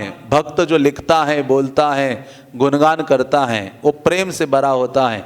हाँ, कृष्ण उसको स्वीकार करते। जैसे हाँ, जो बालक हैं तोतली बोले में बोले, जो भी बोले माता स्वीकार करती है, आनंदित हो जाती है। तो चैतन्य महाप्रभु ने वहाँ बोले, मूर्खो वदति विष्णाय धीरो वदति विष्णवे उभयस्तु समम पुण्यम भावग्राही जनार्दन। कि जो मूर्ख है वो विष्णाय उच्चारण करते हैं, और जो मानो पढ़ा लिखा है वो विष्णवे बोलते हैं। ये दोनों ही सही हैं, क्योंकि भगवान क्या करते हैं, भावग्राही जनार्दन है, भावना को स्वीकार करते हैं। हाँ, तो जो भी वाक्य आपने भगवान के लिए लिखा है उसमें जो दोष देखता है, देखना वाला वास्तव में दोषी है। ये सुनकर हाँ, जो ईश्वरपुरी का शरीर अमृत से मानो सिंचित हो गया। और फिर भी ईश्वरपुरी ने कहा नहीं, आप थोड़ा सा इसको करेक्ट करो, एडिट करो। फिर कुछ चीज़ें उसमें सुनाई ईश्वरपुरी ने अपनी किताब से। तो चैतन्य महाप्रभु ने कहा, देखो जो आपने इसमें ना धातु, जो धातु का वर्णन किया है आत्मनेपदी, उसकी जगह परस्मय पदी धातु का इस्तेमाल होना चाहिए था। और फिर विचार किया ईश्वरपुरी ने, और उनको कहा कि कल हम बात करते हैं। तो कल निमाई पंडित जब आए, उन्होंने कहा जो करेक्शन आप बता रहे थे ना वो सही नहीं था, जो लिखा हुआ है वो सही है। ईश्वरपुरी ने ये बात बोली। हाँ, तो ये सुनकर भगवान चैतन्य निमाई अपनी पराजय स्वीकार करते हैं। तो यहाँ वो सिद्धांत स्थापित करते हैं, सर्वकाले प्रभु बाड़ाए न भृत्य जाए, कि भगवान अपने भक्त का विजय कर, मतलब भगवान अपने भक्तों को अपने से बढ़कर बनाते हैं। इसलिए अर्जुन को भगवान भगवत गीता में कहते, नमे भक्त्या प्रणश्यति। अर्जुन, तुम सारे संसार को ये बोलो कि मेरे भक्त का विनाश नहीं होता है। जैसे चैतन्य महाप्रभु ने स्वयं भगवान आए, प्रकट हुए, हरे कृष्ण का मंत्र प्रचार मानो पूरे भारत में नहीं हुआ, लेकिन उससे बढ़कर कार्य किसके द्वारा करवाया उन्होंने? अपने भक्त के द्वारा, श्रील प्रभुपाद के द्वारा पूरे विश्व में उन्होंने इस चीज़ को पहुंचाया। तो इसलिए वो कहते हैं कि अपने भक्त की महिमा भगवान सदैव बढ़ाते हैं। तो ईश्वरपुरी को बहुत प्रेम करते थे निमाई, और आगे चलकर उन्होंने इन्हीं से ही क्या किया था, दीक्षा स्वीकार की थी। कहाँ? गया में। क्योंकि जब निमाई पंडित एक दिन अपने माता को कहते हैं कि मुझे पिता का श्राद्ध करने के लिए जाना है गया, क्योंकि वहां विष्णु के चरण हैं, विष्णुपदी, वहां जाऊंगा, जो पुनपना नदी है वहां श्राद्ध आदि करूंगा, वापस आऊंगा, सची माता भेजती हैं। तो निमाई अपने स्टूडेंट्स के साथ जाते हैं और जाकर जब पहुंचते हैं तो देखते हैं किस चीज को, भगवान के चरण कमलों को देखते हैं पहली बार, क्योंकि वो ये जो लीला थी पहली बार वो उनका भगवान के प्रति क्रंदन उन्होंने किया था गया में। और जब भगवान के चरणों को देखा तो वो पूरा पिघल गया, उनका जो हृदय है भगवान के लिए रो पड़े। क्योंकि वहाँ जो उपस्थित भक्तगण थे, पुजारीस थे, उनके द्वारा भगवान के चरणों की महिमा को सुना था, और महिमा का सुनने, चरण महिमा सुनने से उनका हृदय कृष्ण के चरण के प्रति आकर्षित हुआ और रो पड़े। और उसी क्षण वहाँ ईश्वरपुरी भी भगवान दैववश वहाँ आकर खड़े हुए थे, और ईश्वरपुरी को जैसे ही देखा, निमाई कहते हैं तीर्थ यात्रा गया यात्रा सफल अमार, जे देखिलान चरण तुम्हार। कहते अरे गया यात्रा मेरी सफल हो गई, क्योंकि आप जैसे ईश्वरपुरी जैसे महान वैष्णव के मुझे चरण दर्शन प्राप्त हुए हैं। इसलिए किसी तीर्थों में जाना उतना लाभदायक नहीं है जितना लाभदायक उस तीर्थ में या धाम में जाकर किसी वैष्णव को ढूंढना, भक्त को ढूंढना और उनसे कृष्ण कथा को श्रवण करना। इससे बढ़कर कोई अन्य चीज नहीं है। भक्तिविनोद ठाकुर कहते तीर्थ यात्रा केवल मनेर भ्रम, ये मैं इस तीर्थ में गया, इस धाम में गया, यहाँ स्नान किया, इस मंदिर का दर्शन किया, ये सब केवल मन का भ्रम है, शुद्ध नहीं होने वाले, कुछ परिवर्तन नहीं होगा। परिवर्तन कैसे होगा? जब उस स्थान में जाकर किसी वैष्णव का आश्रय लेते हैं और उनके मुखारविंद से कृष्ण की कथा को सुनते रहते हैं, तो हृदय में परिवर्तन होगा। इसलिए बहुत महत्वपूर्ण है। भगवान भी कुरुक्षेत्र में उपदेश देते हैं इसी बात का ऋषियों को। तो इस प्रकार से जो महाप्रभु ने प्रेम प्रकट किया था, ईश्वरपुरी को अपने गुरु के रूप में वहाँ गया में उन्होंने स्वीकार किया था। तो ऐसे जब नवद्वीप में भ्रमण करते थे नवद्वीप का, तो एक दिन उन्होंने मुकुंद, दूसरे एक भक्त थे, उन भ्रमण करते करते मुकुंद को मिले, उनका हाथ पकड़ा और कहा मुकुंद तुम भी मुझे देखकर भागते हो, आज मुझे कुछ तत्व ज्ञान दो। मुकुंद सोचता है कि अभी कैसे इससे भागूं, इसको कैसे जीत सकता हूं। मुकुंद सोचने लगे कि ये जो निमाई पंडित है केवल व्याकरण का ज्ञाता है, लेकिन मैं आज इससे अलंकार के बारे में प्रश्न पूछता हूं और कठिन से कठिन प्रश्न पूछता हूं। तो इन्होंने जितने भी कठिन से कठिन प्रश्न पूछे, निमाई क्योंकि साक्षात भगवान है, उन्होंने सारे प्रश्नों के उत्तर दिए और मुकुंद को कहा मुकुंद कल से फिर से किताब पढ़ के आना और फिर प्रश्न पूछना मुझे।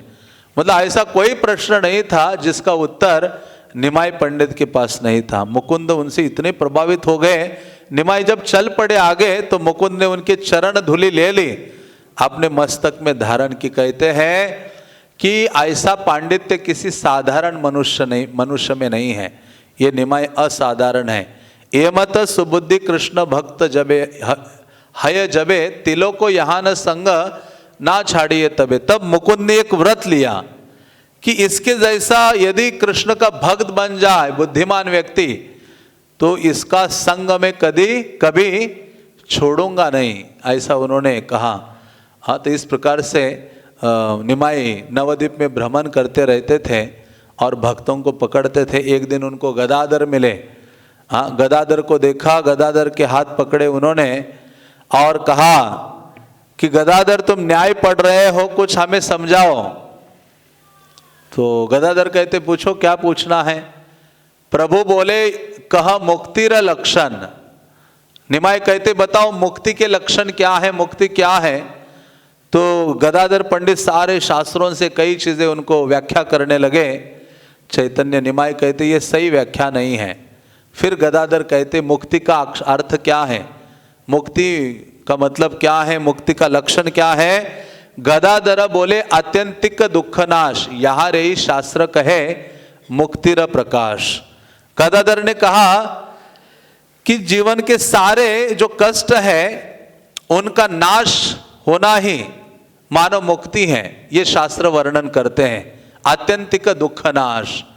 हाँ, तो चैतन्य महाप्रभु दोषारोपण करने लगे और गदाधर ने कहा अभी मुझे अपना भागना पड़ेगा यहाँ से प्राण बचाकर। हाँ, तो वहाँ से गदाधर पंडित उनसे निवेदन करते हैं और निकल जाते हैं और कहते कि निमाई कहते कल मैं फिर से आपसे चर्चा करूँगा। तो इस प्रकार से चैतन्य महाप्रभु कई सारे अपनी लीलाएं करते थे। और निमाई पंडित जब क्योंकि वो पंडित थे, कई सारे स्टूडेंट्स को पढ़ाते थे। नवद्वीप का हर बच्चा सोचता था कि मेरे शिक्षक केवल निमाई पंडित होने चाहिए, उनसे मैं पढ़ूंगा, किसी अन्य से नहीं। और ये अपने स्टूडेंट्स को लेकर इन्होंने भी अपना टोल खोला था। टोल का मतलब है स्कूल, निमाई की पाठशाला। वो गंगा के किनारे बैठ जाते थे अपने स्टूडेंट्स को लेकर और कई प्रकार की व्याख्याएं सुनाते थे। और लोग जब देखते थे वो अद्भुत अचंभित हो जाते थे। और भक्त लोग भी, कई सारे भक्त निकट बैठते थे कि ये क्या क्या निमाई पढ़ाता है, बोलता है, ये सुनते थे और वो कहते थे कि ये कोई महापुरुष हैं। निमाई को देखकर भक्तों को प्रसन्नता होती थी और वो कहते थे, आशीर्वाद देते, एक दूसरे को कहते अरे तुम ना महान भक्त हो, ये निमाई को थोड़ा सा आशीर्वाद दो, ये भी कृष्ण भक्त बन जाए।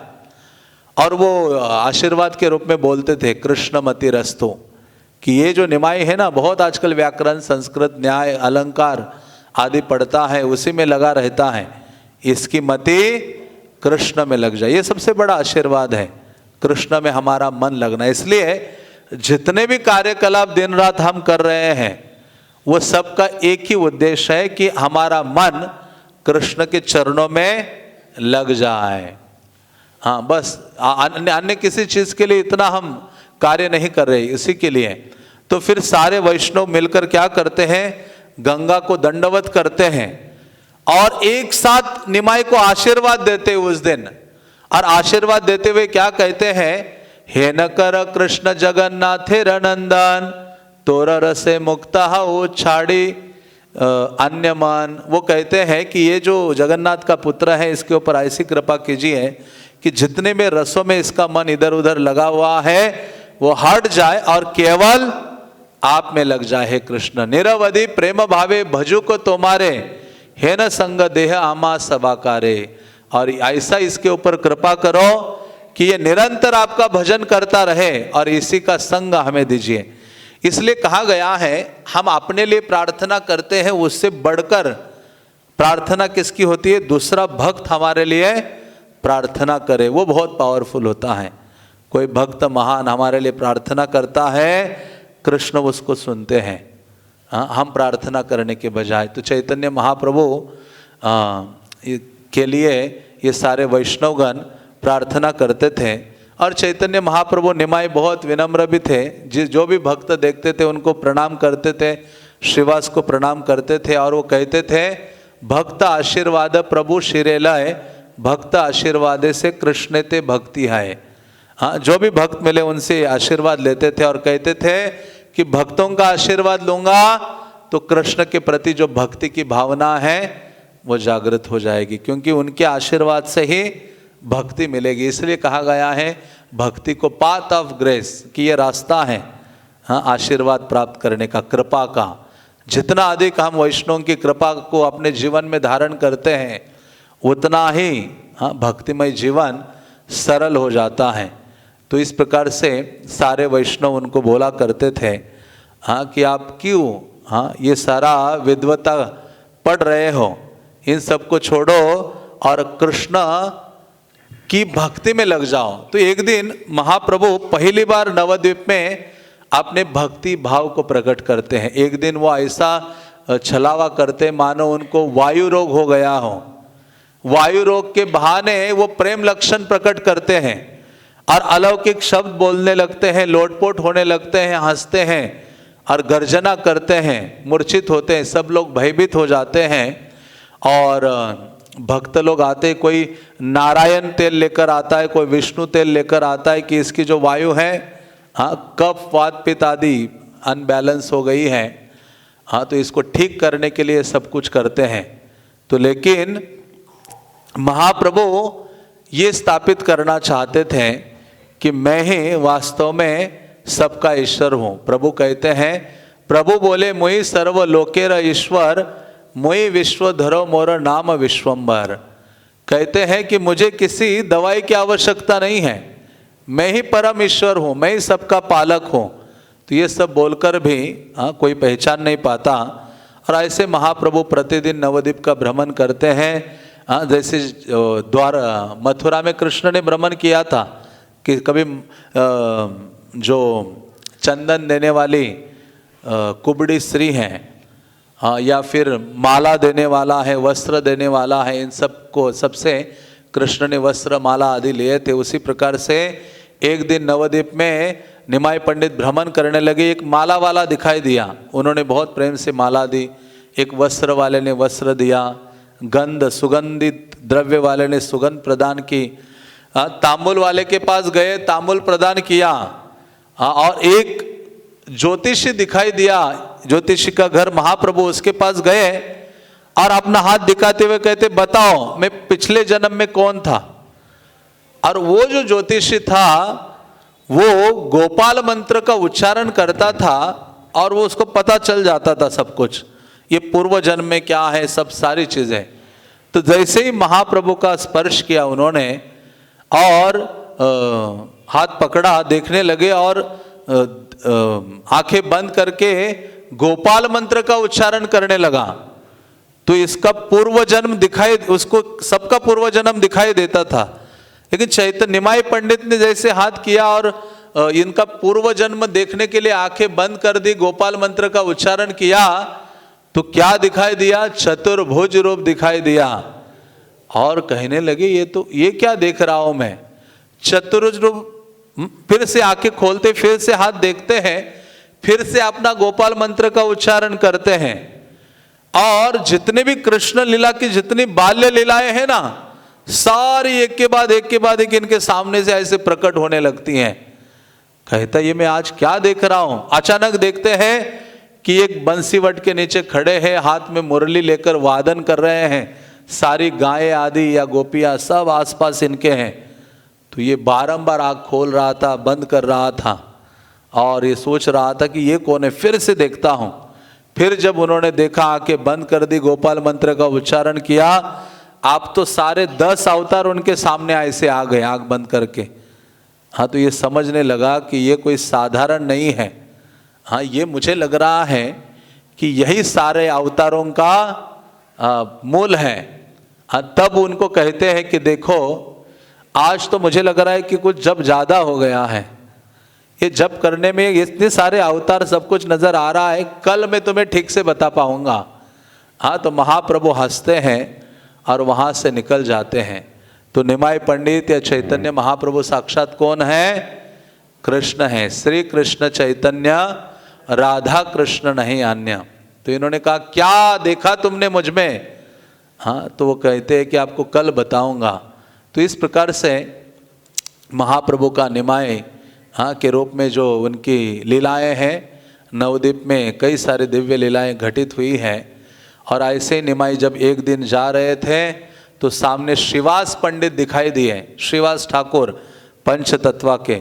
और जैसे ही दिखाई दिए, और ये निमाई पंडित बिल्कुल पीत वस्त्र धारण करते थे, मुकुट लगाते थे, आधर में तांबुल होता था और तिलक लगाते थे, किसी के ऊपर दृष्टि डाले तो उसके पापों को भस्म कर देते थे, ऐसे थे निमाई पंडित।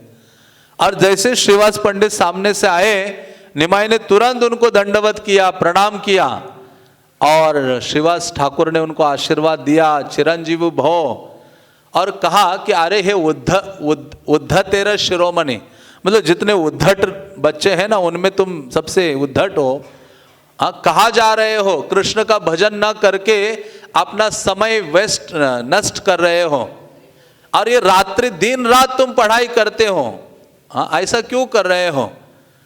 अरे निमाई, पढ़े के न लोग कृष्ण जाने बारे, लोग पढ़ाई करते हैं केवल कृष्ण को समझने के लिए, यदि पढ़ाई करके कृष्ण को नहीं जानेंगे तो ऐसे पढ़ाई का लाभ क्या है।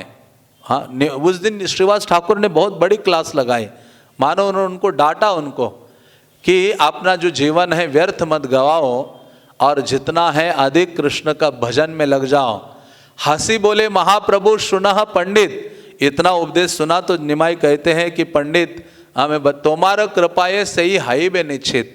श्रीवास ठाकुर, यदि आप एक दिन कृपा करोगे ना मेरे ऊपर तो मैं एक दिन क्या बन जाऊंगा, कृष्ण का भक्त बन जाऊंगा। मानो महाप्रभु इन सारी ये जो नवद्वीप के चाहे लीला है पंडित के, इसमें यही सिखा रहे हैं कि कितना भक्तों की कृपा पर हमें आश्रित होना चाहिए और कितना ये जोर लगा रहे हैं कि भक्त बनते हैं हम किसकी कृपा से, भक्त की कृपा से बनते हैं।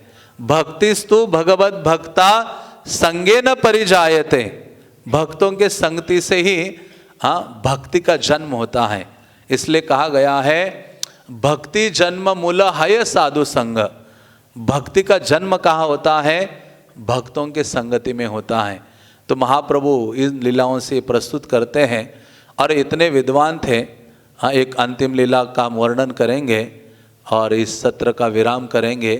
हाँ, तो नवद्वीप महाप्रभु की लीला तो असीम अनंत है।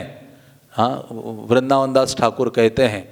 तो चैतन्य महाप्रभु विद्यारस में निमग्न थे और एक दिन दिग्विजय पंडित, हाँ काश्मीरी पंडित वहाँ आता है, जो सरस्वती मंत्रेर एकांत उपासक मंत्र जपी सरस्वती करे लेना वश, वो मंत्र जप जप के सरस्वती को वश में कर दिया था और पूर्ण रूपेण विजयी था। वो पत्र लेकर निकलता था, पूरे भारत जम्बू द्वीप का मानो पूरा भ्रमण किया था।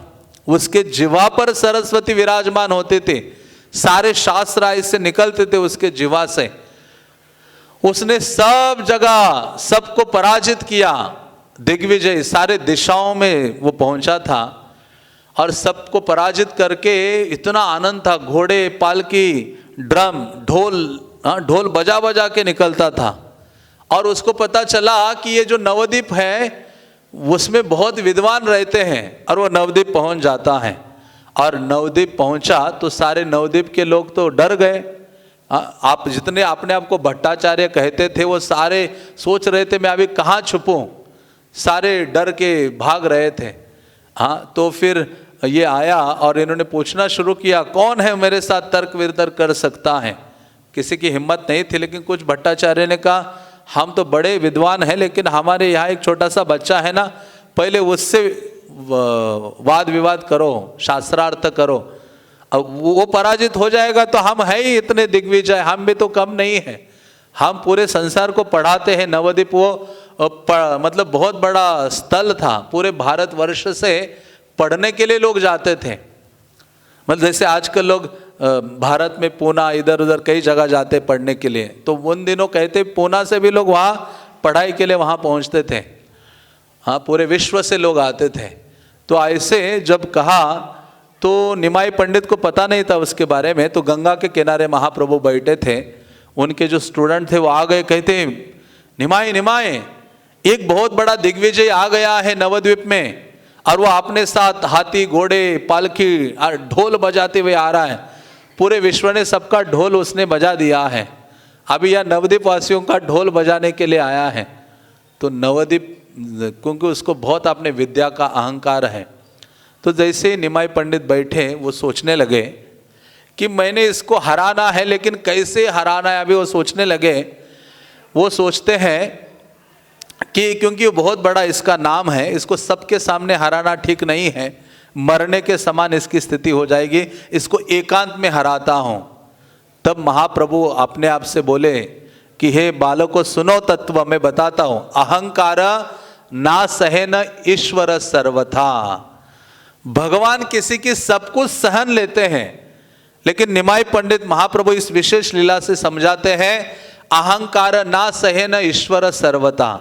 किसी का अहंकार भगवान कभी भी सहन नहीं करते। और अहंकार चार चीजों से आता है, कुंती महारानी कहती है हाँ कि विद्या से, सुंदरता से, उच्च कुल से, धन से। हाँ, ये अयोग्य बनाता है हमें भक्ति करने के लिए। इससे व्यक्ति घमंडित, गर्व हो जाता है, अहंकार आ जाता है। और महाप्रभु कहते जे जे गुणे मत्य यही करे अहंकार, अवश्य ईश्वर तहा करे न समार।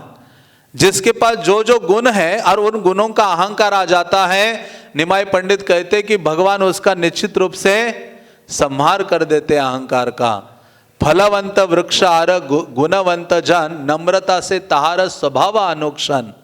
कहते फल वाले वृक्ष और जो गुणवान व्यक्ति है उनमें नम्रता शोभा देती है, उनका स्वाभाविक स्वभाव है वो। उन्होंने उदाहरण दिए निमाय ने, कहते पहले भी ऐसे बड़े बड़े दिग्विजय हुए थे।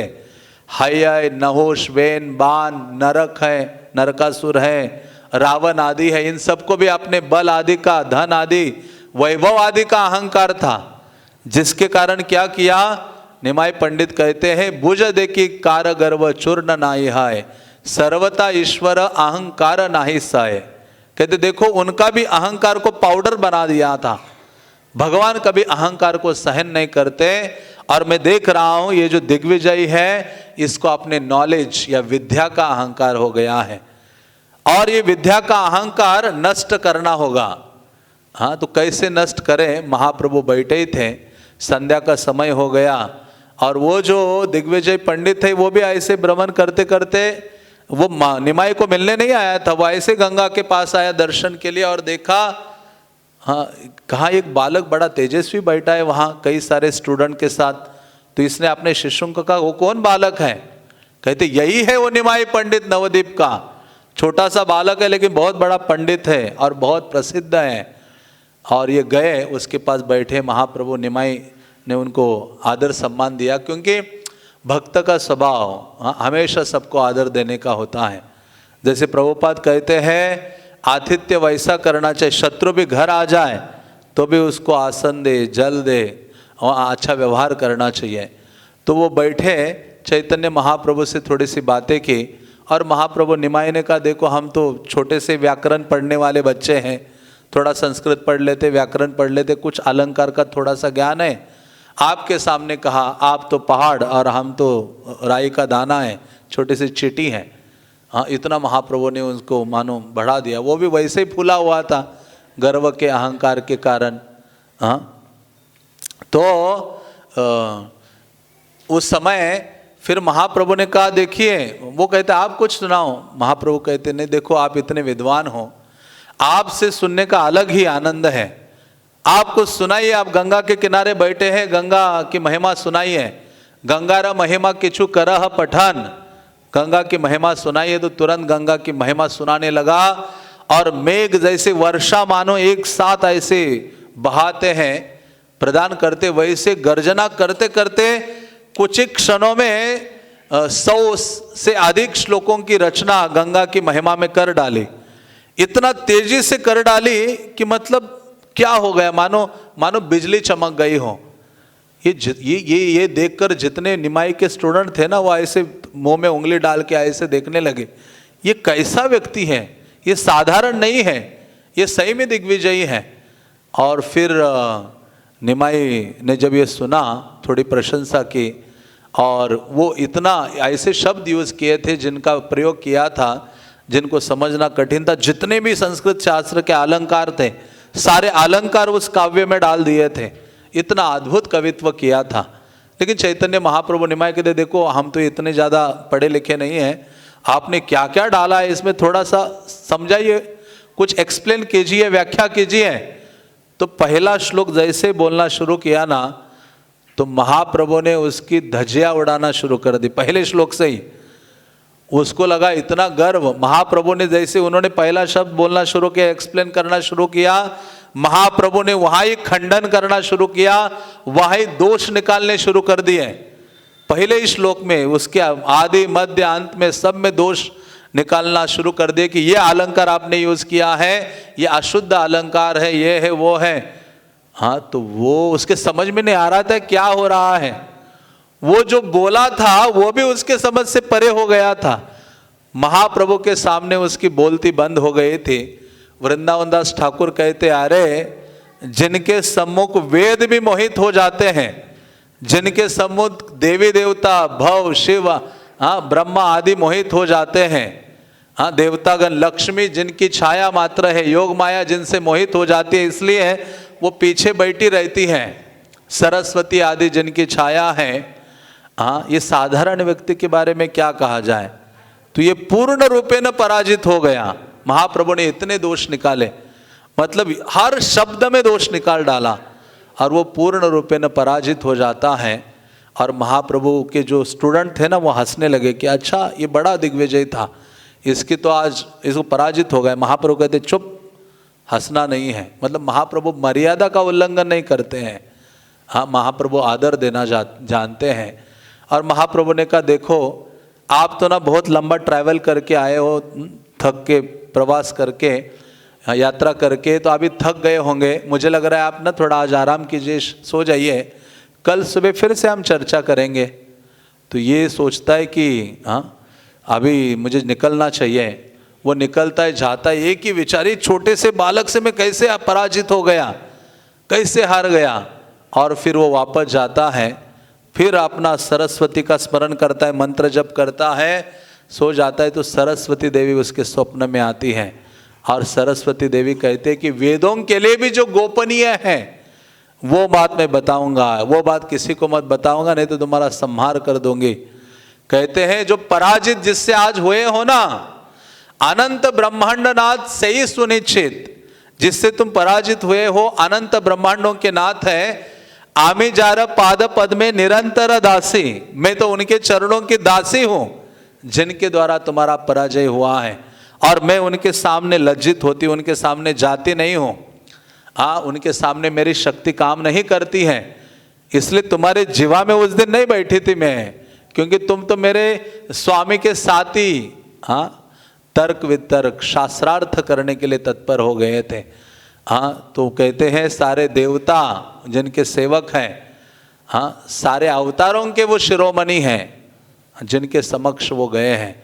फिर सरस्वती देवी कहती है जितने साल तुमने मेरा जप किया है ना, उस मंत्र जप का फल दिग्विजयी होना नहीं है, उसका फल आज तुम्हें प्राप्त हुआ है। मंत्र जे फल तहा एवे से पाइला, अनंत ब्रह्मांडनाथ साक्षात देखिला। कहते हैं मेरा मंत्र जो जप किया है उसका असली फल क्या है, भगवान का दर्शन हुआ है आज तुम्हें। हाँ, जैसे कोई शिव जी का उच्चारण करता है, हाँ, तो शिव जी उसको किसके चरण देते हैं, भगवान राम के चरण देते हैं। शिव जी की आराधना से कोई भौतिक ऐश्वर्य का वर्धन होना नहीं है।